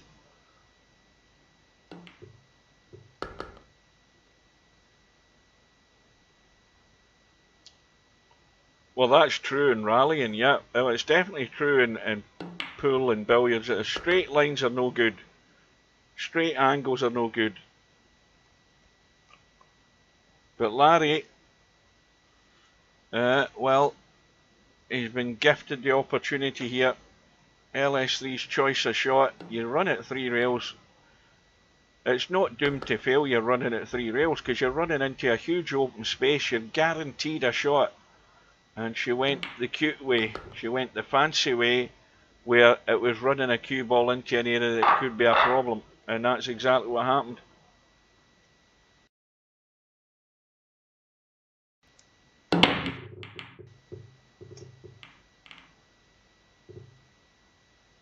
I think that's dry as well. Didn't hear anything go. So we can give LS3 the 1 ball and the 2 ball. Now this has got to be done right, because you don't want to be coming and cutting this and hitting a 6. You want to get away from that. And again, you've got a huge area to get the cue ball into.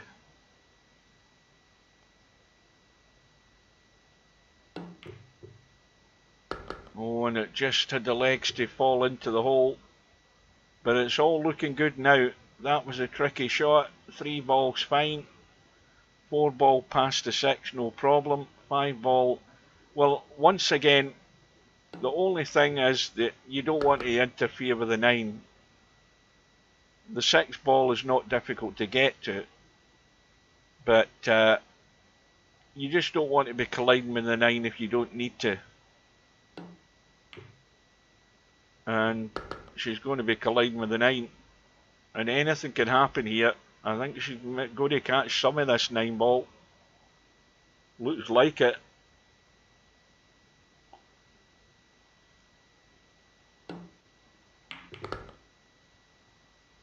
It looks like it.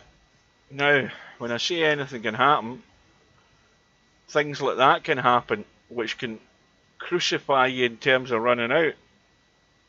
And that was the thing, you had to make sure that you were getting in a 5 ball where you weren't interfering with the 9, because things can happen. And no sooner have I said that than that's what's happened. Now she's going to have to get good here. And this is looking a pretty damn good effort. Well, it would have been really, really great. And I think this might cut. This might cut. It does.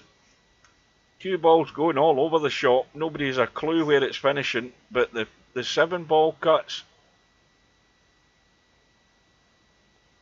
Oh, what a shot. Now, where's the cue ball going? Nowhere is the answer. And that doesn't look like a decent bank to me, although I know nothing about banks, but it doesn't look good to me, and LS3 agrees with me. Well, Larry might not. Let's have a look. There's a gap on that 8 ball. There's a gap. Larry might take the bait here. He's having a look at it. He's just going to drop dead onto it. He's going to bide his time. So sooner or later the mistake's going to be made and somebody's going to bite the bullet and have a go. But I'll go back to what I said about that 5 ball. The 5 ball, see, that's where you get careless, where you think, oh, the 5 ball's near the pocket, I don't need to worry about it.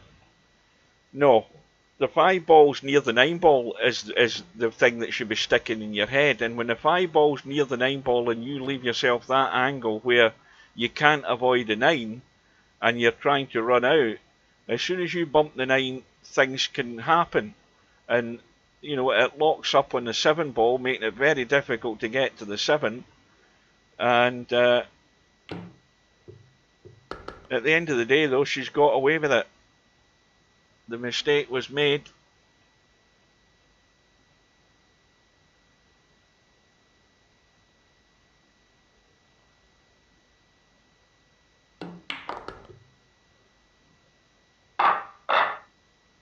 LS3 says, knew the trackball would cave sooner or later.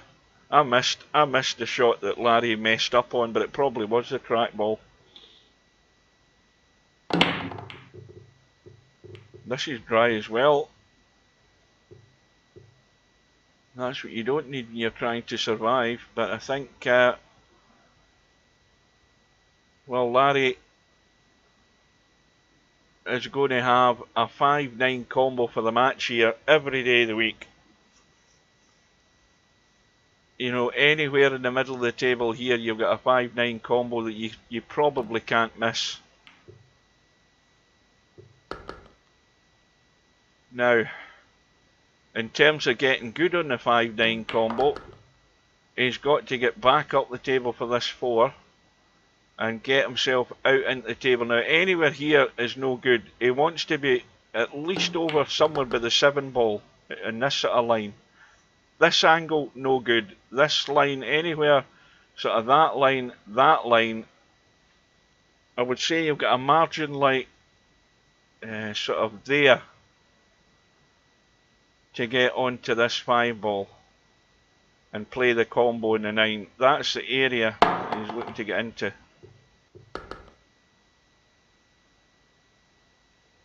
And he's not quite there. It's tricky.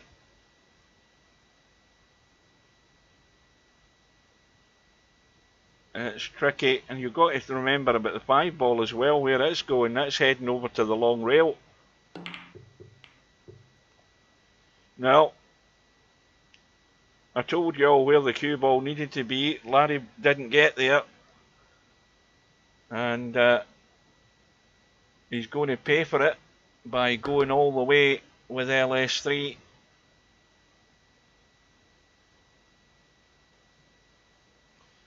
Oh, fruit shop's arrived in the room. I hope he's sober.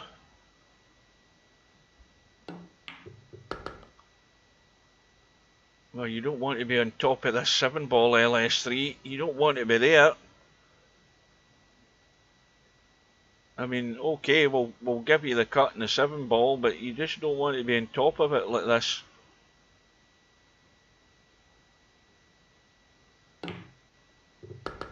That pace is good. The line is good. Everything's okay. And she'll be breaking for the match. And LS3 has her chance to seal the deal and get revenge on Larry for sending her to the one-loss side.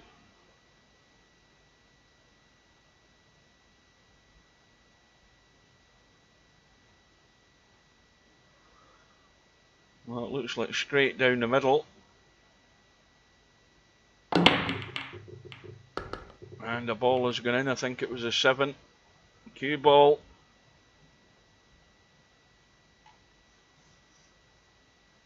Well, you can easily push the 1 onto the 9 and stick the cue ball in the 4.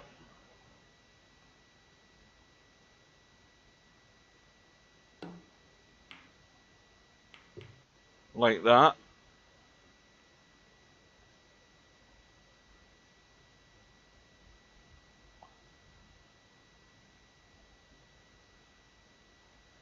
Two railer onto the 1.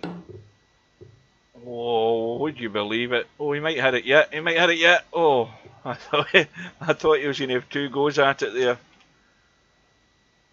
Well, that was a good effort by Larry. Well, easy enough to get onto the 2-ball. But again, you've got to go far enough in this 2-ball so you're not interfering with the 4. You want to come across here like that. That's where you want to be, because then you're not touching the 4. And then you're just stunning up. You might bump the 9, but you can get on the 3 on the side.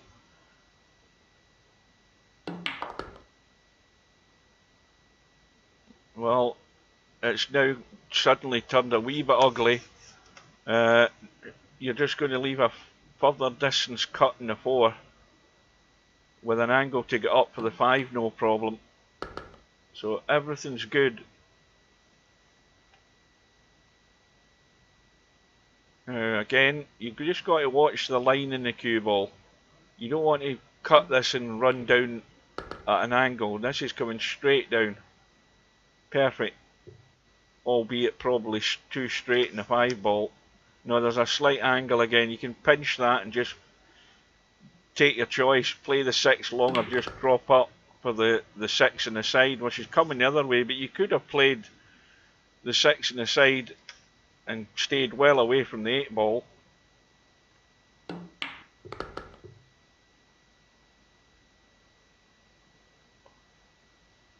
So, dead weight. And so it is revenge for LS3. She's taken out Larry in a final rat decider. And she's in the final at just about 5 minutes to 10. A final in a race to 9 against Spectre Dawn. Yeah, somebody's still asleep in that first Larry LS3 match. Who the hell's been in there from the start and fallen asleep? Who's that? Is it Napnicker? No, he's in his own room. I'm trying to remember who I saw coming into the room. Oh, it might be. No, it's not Travelling TT. I can't think who came into the room. Oh, it'll be Blind Hog. Yeah, Blind Hog. He's fallen asleep. That's who it is. Right, so in we go. Neither of the 2 players are in. But it's going to be an early night again for Friday night 9-ball with 16 in. And it's been rattling through quite quick. I bet you Hog's lying in a pile of mud at the moment. Snotting in some pig nuts. Or whatever the hell you call them.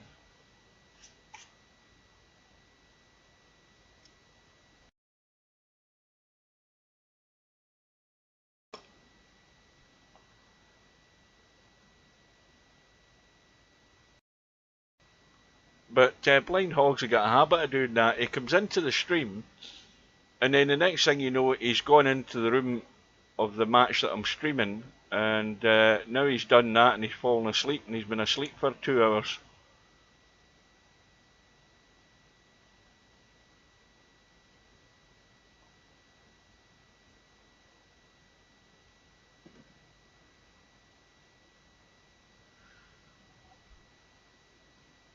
And as usual, Spectre Don's not in a hurry to get in the room. There's Fruit Shop PMing me. Well, he'll know I won't answer that. Now, Spectre Don on the right hand side.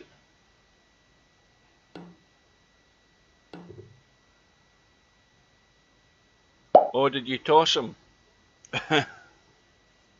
Well, that's an excellent lag by LS3.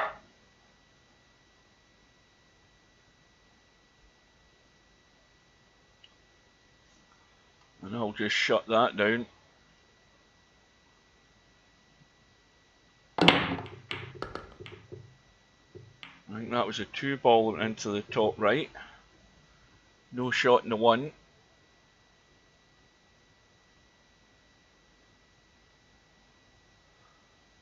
Well, you can come off the left side of the 1, you can come off the right side very thin. Wafer thin again.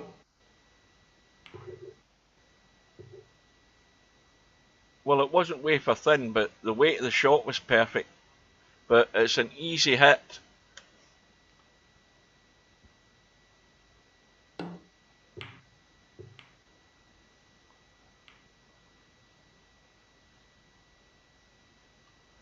Well, not a bad result either, because again, it's not easy. I mean, the 1-ball's got pockets to go into, but whatever one you choose, it isn't easy.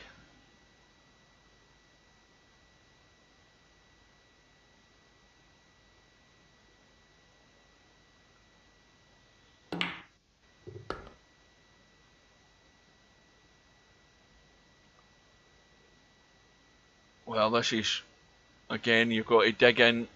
The only danger with controlling a draw shot here is hooking yourself behind a 5.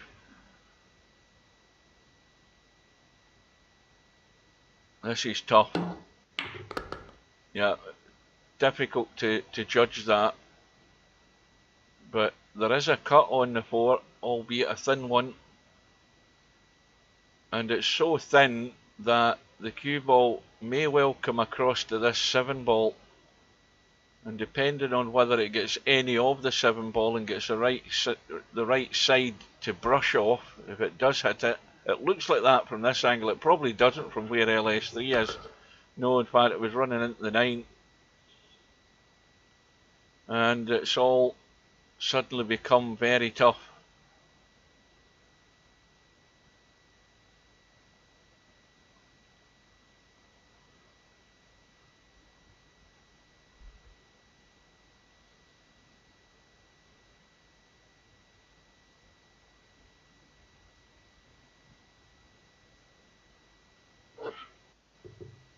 Yeah, that was tough. That was loads of left English to try and straighten that cue ball up. But it was just asking too much. It was a very, very tough shot. It was a tough cut to start with, but then you put the left English on it to hold the cue ball.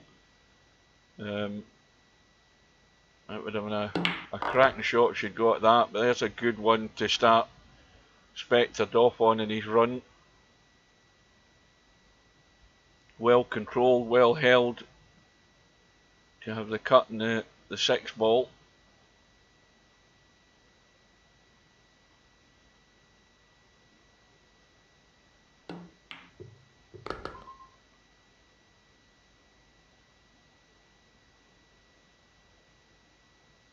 Now,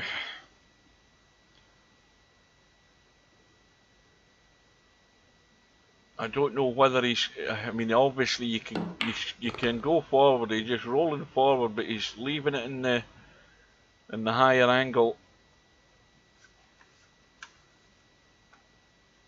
And this is a delicate cut if you're trying to hold the pace off the cue ball.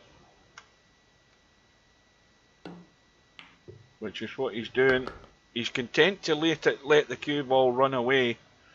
Incidentally, no handicap in this final. He's content to let the cue ball run away and leave himself these longer cuts. 9 times out of 10 he's getting them like that. Cue ball's tracking on a line, but he's okay.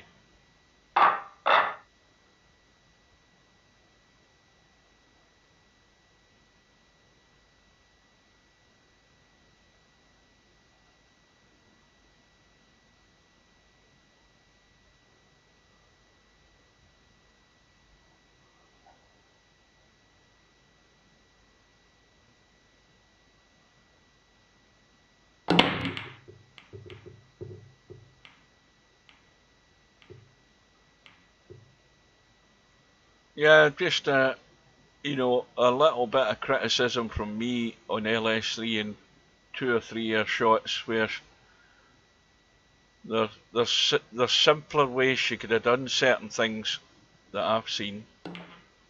But obviously she's done a lot more right than wrong to have gotten to the final. And Spectre Dawn, well, that's another thing she's got wrong. She's just scratched. So Spectre Dawn's got ball in hand. Right, 2 ball squeezed in past the 7. Missed the 9. Into that gap past the 8. Come back off the 3 for the 4 into the same pocket. Angle in the 4 to come around and out into the table for the 5 into the same pocket, I would suggest. And the angle's there to do that. Got to miss the 5. Just misses it.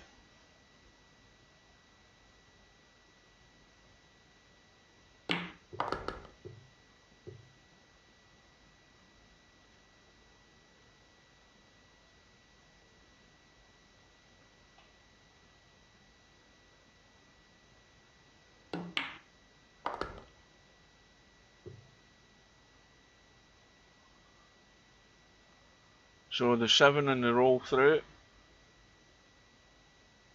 Roll the 8 in, roll the 9 in the side. And it's 2-0 to Spectre Dawn.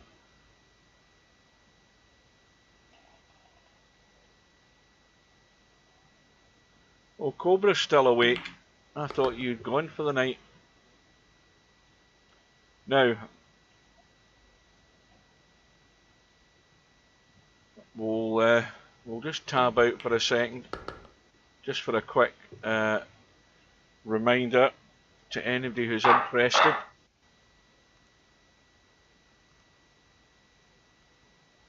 Eight-ball bar table world championships. The schedule hasn't changed. We've got One Pocket Slim against Bankston tomorrow night at 5 PM British Summer Time. That's noon Eastern.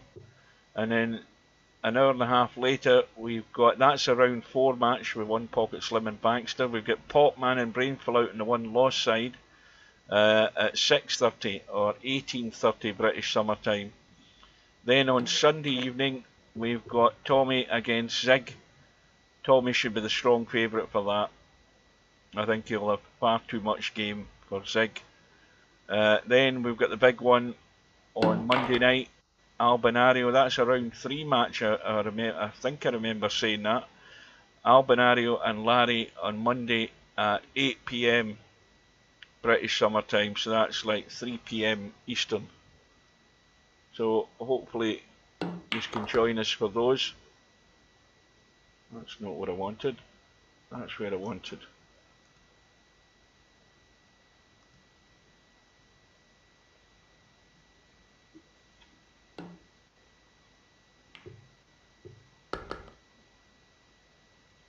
Meanwhile, we've got LS3 at the table. Now, this is a tricky little shot. You don't want to take any of the 8-ball. You want, if you can, I know I haven't been from her angle there. Now it's gone pear-shaped. She was hoping to get the bump in the 8.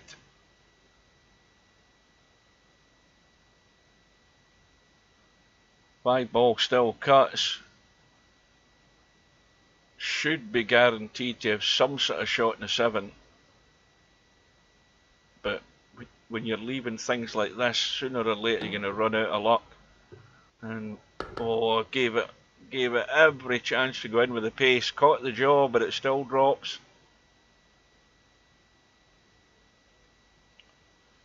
Vital that she finds her way out here and gets right into this match straight away.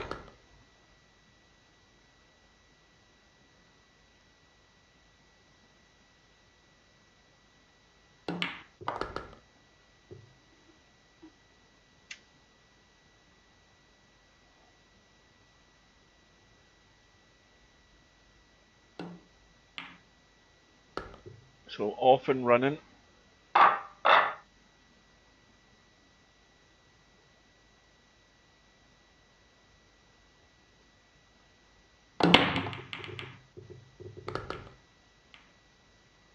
And a ball or balls have gone in the break. Now what's gone? 7 balls gone. Shot in the 1, come in the gap between the 6 and the 9.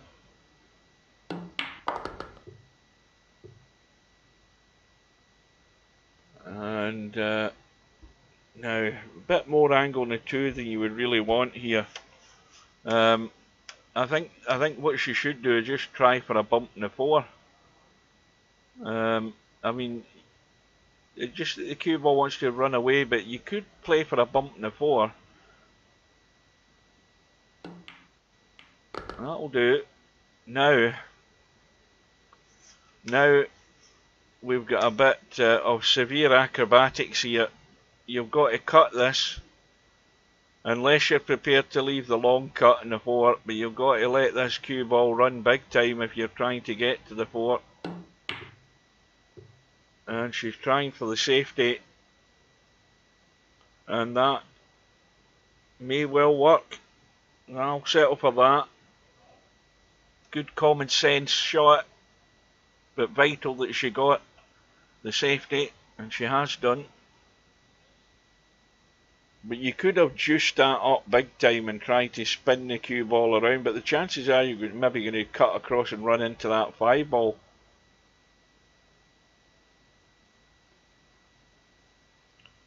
Well, Spectre Dawn, I think he's got one thing in mind here. He's trying to play the combo and he's executed it brilliant. That was well done. So LS3, I mean, it was obviously a combo that was left, but at least she made him having to work to get it. But it looks like Spectre Dawn's going to open up that gap straight away again here.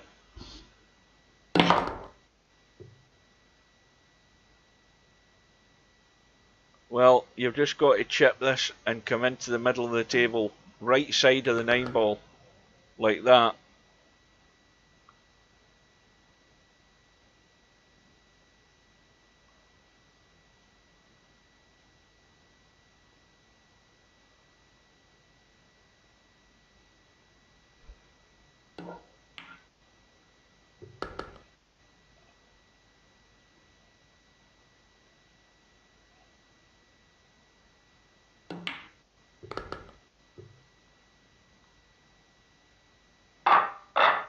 Gap goes back to 2, 3-1 lead.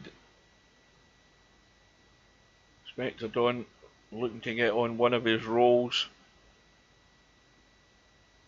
I think that's dry. Now what's LS3 going to be left? Not a lot is the answer. Now you can obviously have a go at cutting the 1. The 1 ball's got half a pocket, and if you get it to the jaw, it's going to go in off the 9. I think you've got to play it like that, but the closer you can get to that jaw, the more likely that 1 ball will go in off that 9. That's perfectly played. Very well played. Unfortunately, obviously, never guaranteed anything good in the 2.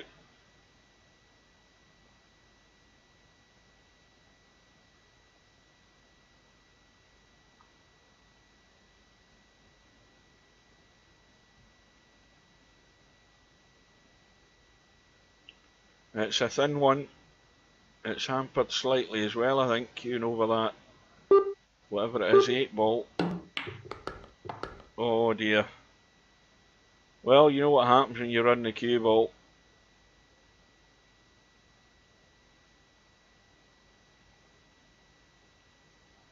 Spectre Dawn just having a quick study at the table. The obvious issue is getting onto that 5 ball.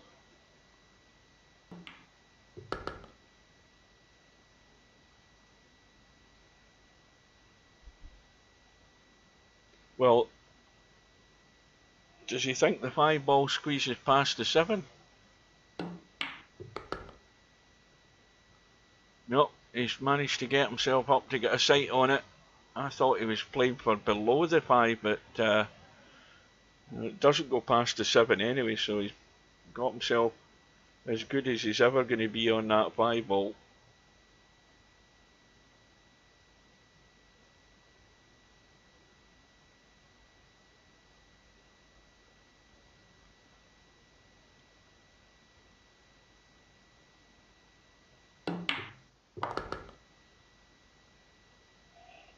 And already the warning signs are there. The scratch this time from LS3 is going to be punished, and it's going to be a 4-1 lead.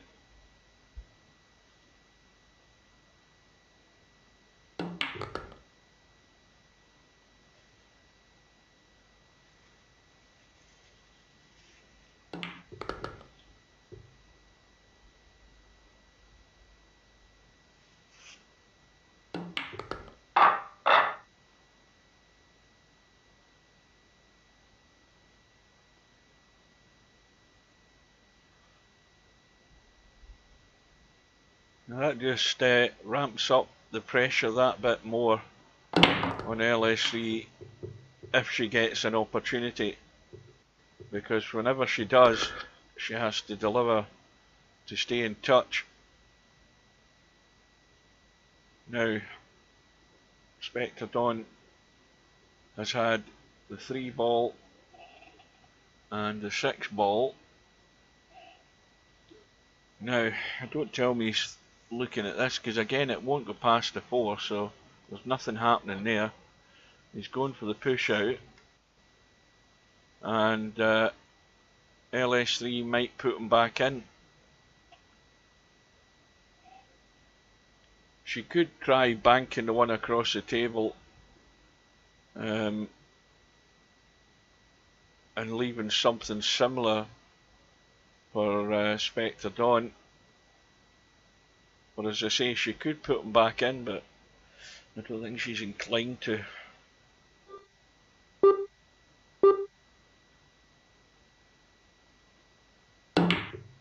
Oh, she's gone all out for the bank. What a shot. And got the little nudge in the 8 and 9. Well, as I just said a minute ago, whenever she does get a chance, she's got to take it wrong side of the 2. Although, is that the 4 ball up there? Ah, that's fine, the 4 ball's up top. Never noticed that there.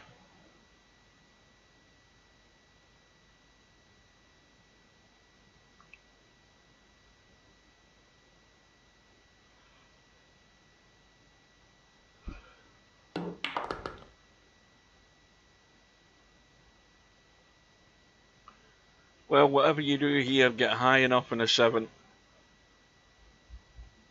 Don't underhit this. You don't want to be sitting square in this 7 ball. You want to be in the middle of the table, up at the middle spot as it would be in a snooker table. That'll do.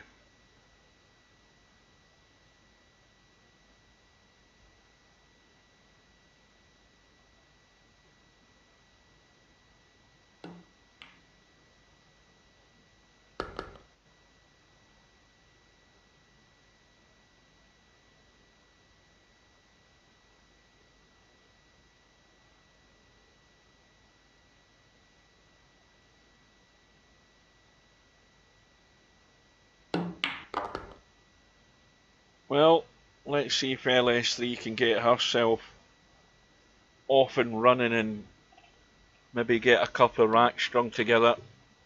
Get her straight back into the match, that would.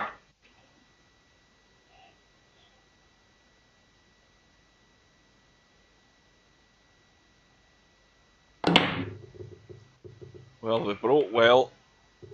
The 4 ball has gone in. It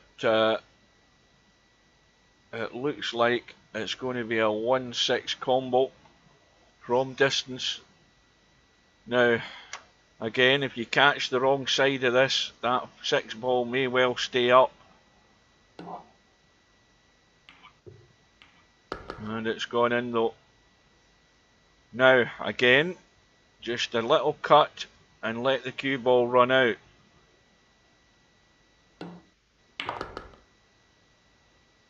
But no, it's stuck to the rail. But the angle is actually, the angle is, I think, going to allow her to miss that 5 ball. Got to again miss everything else on the way back up though to have a shot in the 3.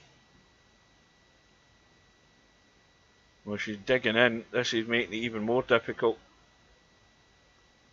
And that's the danger. But there's enough of the 3 ball showing. And it's a bit of a struggle to get control of this cue ball at the moment.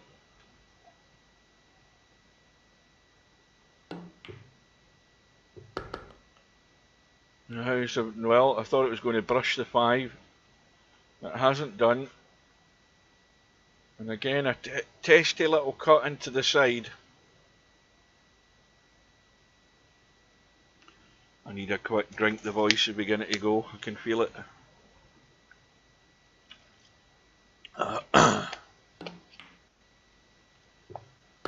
That was well done. How's the shot in the 7? Well, it's something you don't want to be doing. This cue ball's running off the 8 ball here. As it is, if you're just running it plain ball. You know, again, she's digging in, and this always adds to the difficulty, and that was well done. But once again, it's the wrong side of the 8 to get good in the 9.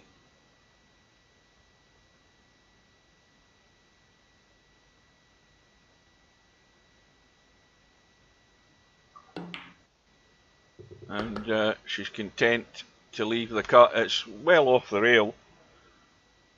You'd always expect her to cut this down the rail, no problem. And there shouldn't be a scratch on here at this angle.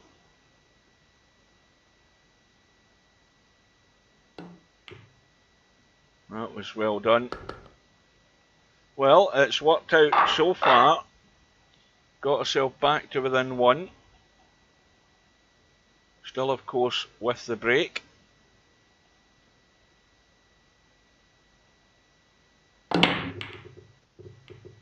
And doesn't want a dry break like that. And of course, what happens when you have a dry break? You leave your opponent a shot. I mean, albeit again not a gimme, this 1 ball. Now, I presume he's going up table with this. I can't believe that's getting dropped into the side pocket.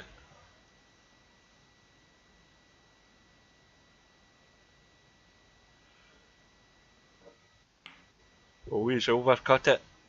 And this is what LS3 needs. And everything, well, I say everything's in play. The 6 ball, oh, the 6 ball is in play if you're good on it. It's tight past the 9.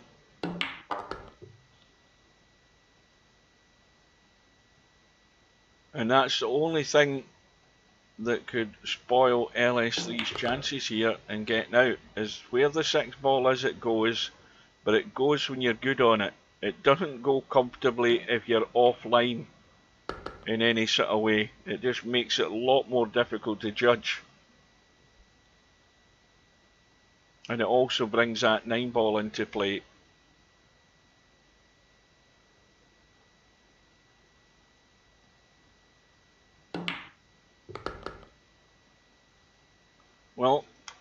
angles on the 5 is fine, because the cue ball will be opening out onto this 6 ball.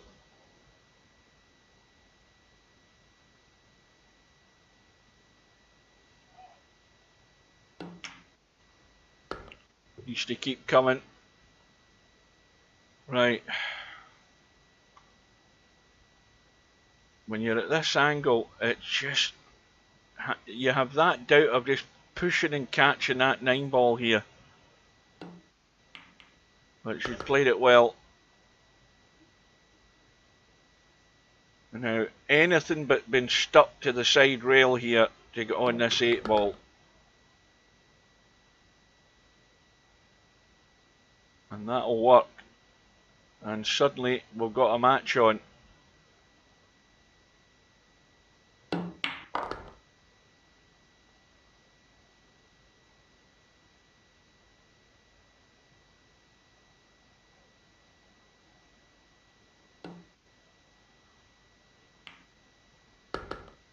Well, 4 apiece now, from 4-1 down, got herself right back in it.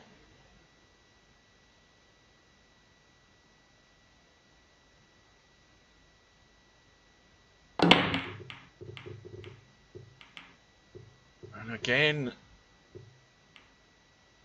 there's nothing doing.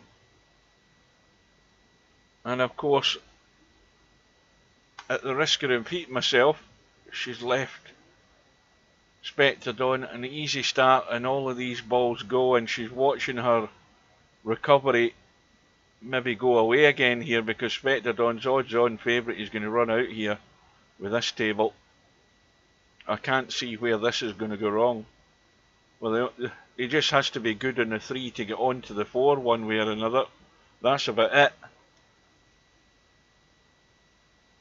And the 4 ball goes into loads of pockets from loads of different places in the table, so again his odds are shortening all the time, and getting out he's pretty much guaranteed to find it.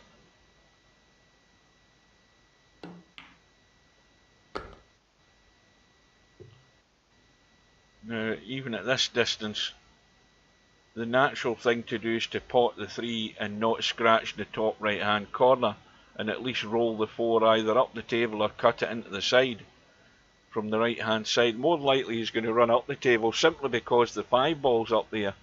If you just pot the 4 up into the top pocket, you're running through for the 5.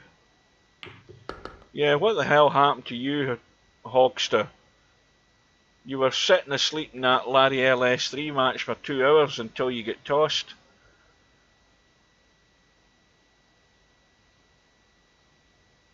Well, this has got to be controlled, this cue ball. You can stun the 4 in, and of course when you stun these balls they can hang up in the pockets at pace. Well, I said you'd have been, you were either rolling in the mud or eating the hog nuts or whatever it is you have for dinner. Well, a bit tricky to get on the 6 ball now. Check the cue ball, and he's played it perfect to alter the line of the cue ball.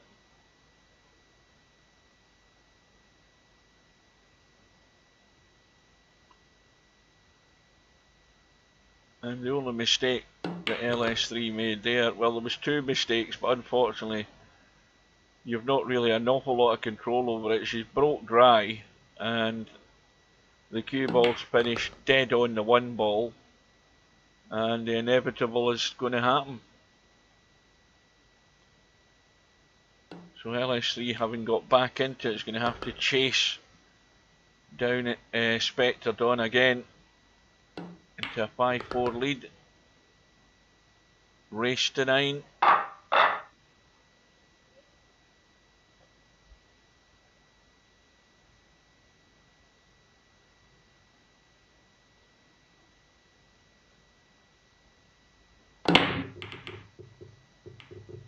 And suddenly everybody's coming, well, I was going to say everybody's coming up dry. The 3 ball's just gone in, and Spectred on can catch the edge of the 1. He's got to get up table up top for that 2 ball into the side. Now again, that was controlled by the English to alter the line of the cue ball and straighten it.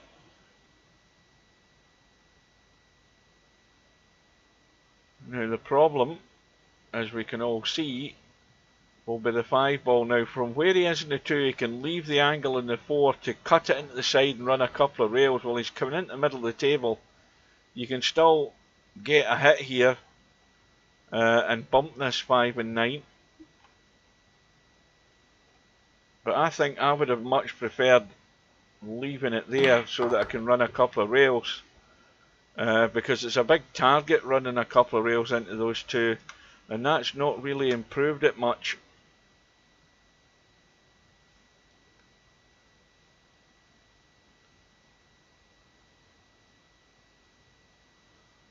Well, was he looking to see if he can squeeze the cue ball in behind the 9 here? He's going the other side of the 5. They're just playing for the double hit.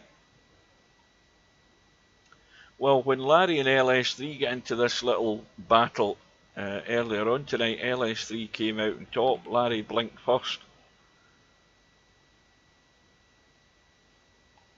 And I don't think she's got cover. Now, Spectron can just feather the 5 like that and keep it safe. Or relatively safe. It's not a great bank, this 5 ball, I don't think, but there is a gap. Now, you could have a go at it. There's a wee bit more gap off the rail than I first thought. Maybe she's going to take the bait. No. And I don't know whether she got the right contact there, but that 5 ball has half a pocket to go in off the jaw and very tight past the 7. And he's had a go at it and nailed it. Nailed it every day of the week. That was a great shot. There's no way that was easy.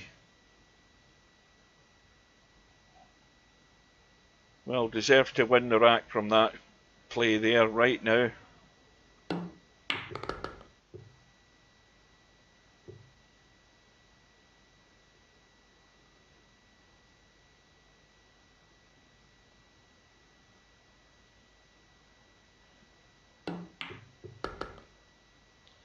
Well, LS3's hard work in getting back into this is all maybe going to amount to nothing.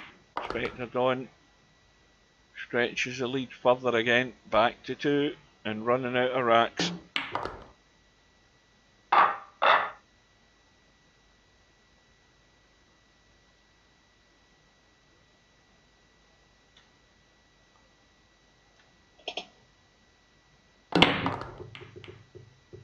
And this time, oh, cue ball thought about getting bumped in there. And I think Spectre can see the 1, but not enough to do anything with it other than bury the cue ball.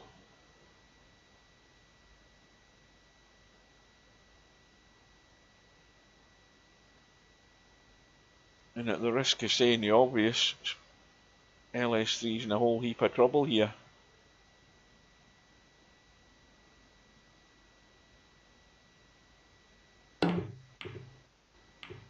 She caught the wrong ball to start with.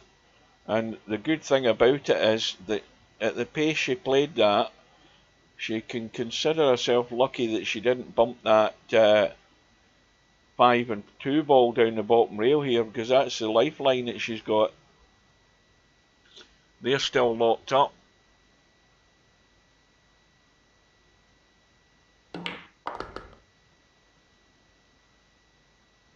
What the hell's that? You're talking about a Hogster. I do like... What? Some... Oh, biscuits you mean, right, I've got it now. Well, the thing is you guys in the States have got different meanings for different things. A biscuit to you over there is totally alien from what a biscuit is over here.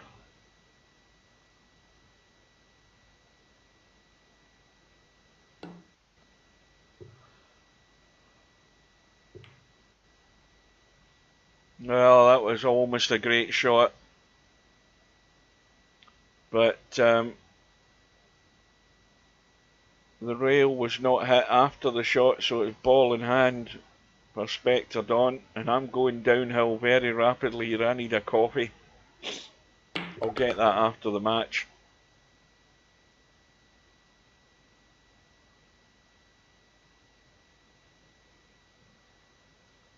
Well, this will be a nice little shot as well, just to come around and stay above that 5-ball like that. Absolutely spot on.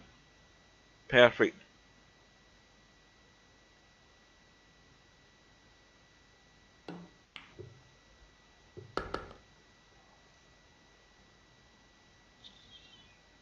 Well, the match could be running away from LS3 for the second time.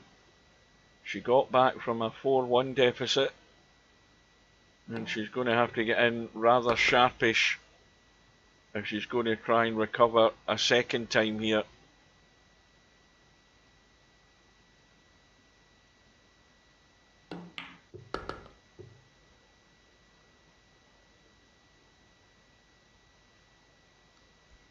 Well, it says I've got 11 on YouTube now. How many's on Twitch?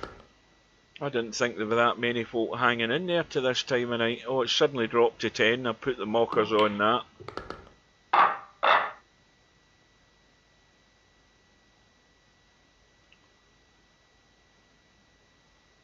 So Spectre Dawn with a 7-4 lead, still breaking of course. And LS3 needs a dry break and a shot. That's what she needs. Well, she's got the first part of it. Spectre Dawn's came up dry. She's got a dead set bank pretty much in the 1-ball. And she's caught the jaw. Now needs a lucky roll. And that might be it.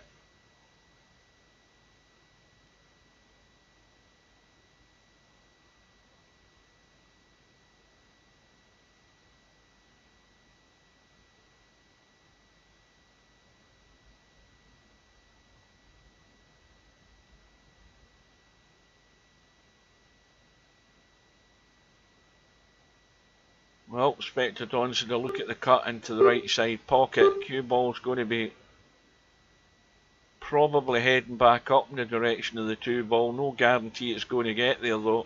It looks as if he's digging in. No, he is going thin, and he's played it well.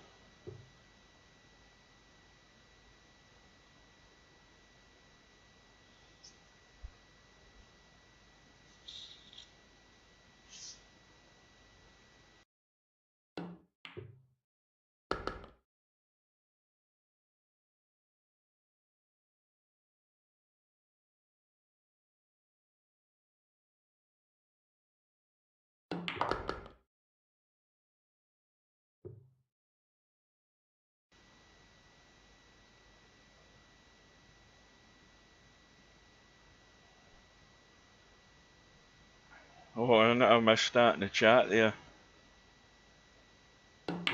Yeah, it must be on juice. He's probably on the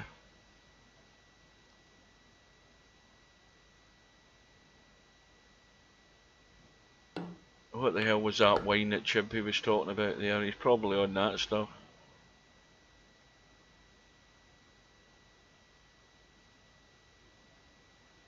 But fast. That was the word I was looking for. Slim Ameni's on Twitch. I've still got double figures here on YouTube, which is a surprise on a Friday night. Oh, there's only 5 on Twitch. That's a big surprise. 5 on Twitch and 10 on YouTube. I wonder if is there anything up with Twitch tonight?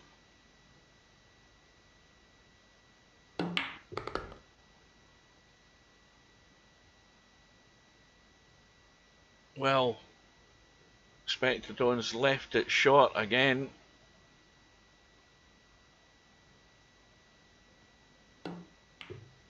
Again, he's never missing it. So he's one away. And goodness knows how many Friday night 9-ball tournaments.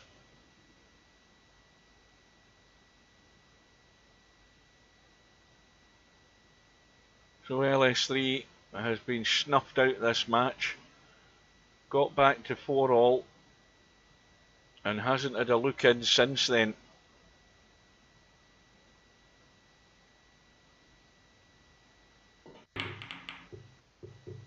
Six balls gone in. 8-ball bumps the one, but of course now when LS3 needs a lucky roll the other way, the ones come up very nicely, and the 2's available, the 3's handy up there, the 4's handy up top, the 5's there as well, so it's all about getting from the 5 to the 7, and it's wide open.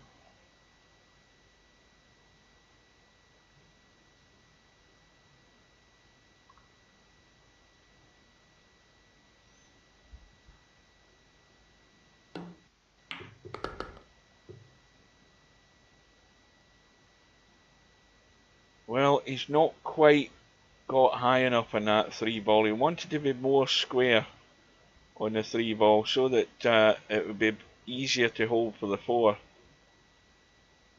And he's letting the cue ball run, but when you're running, you're always danger of running into things, but you could run into things like that and end up like that, and then you know it's not going to be your night, LS3. Uh-oh, hang on a minute. Hang on a minute. He's now got himself in trouble. Now, is this too short to jump? I think it is. I think you can land on the top of this 5-ball. Well, we're about to find out. What do I know?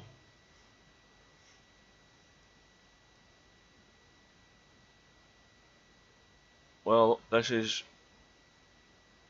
probably not even going to be your last chance, but yeah, it does jump, Larry, but I thought it was too close that you could land on top of it, but he played it well. I just don't know how to jump. Well, it's all over.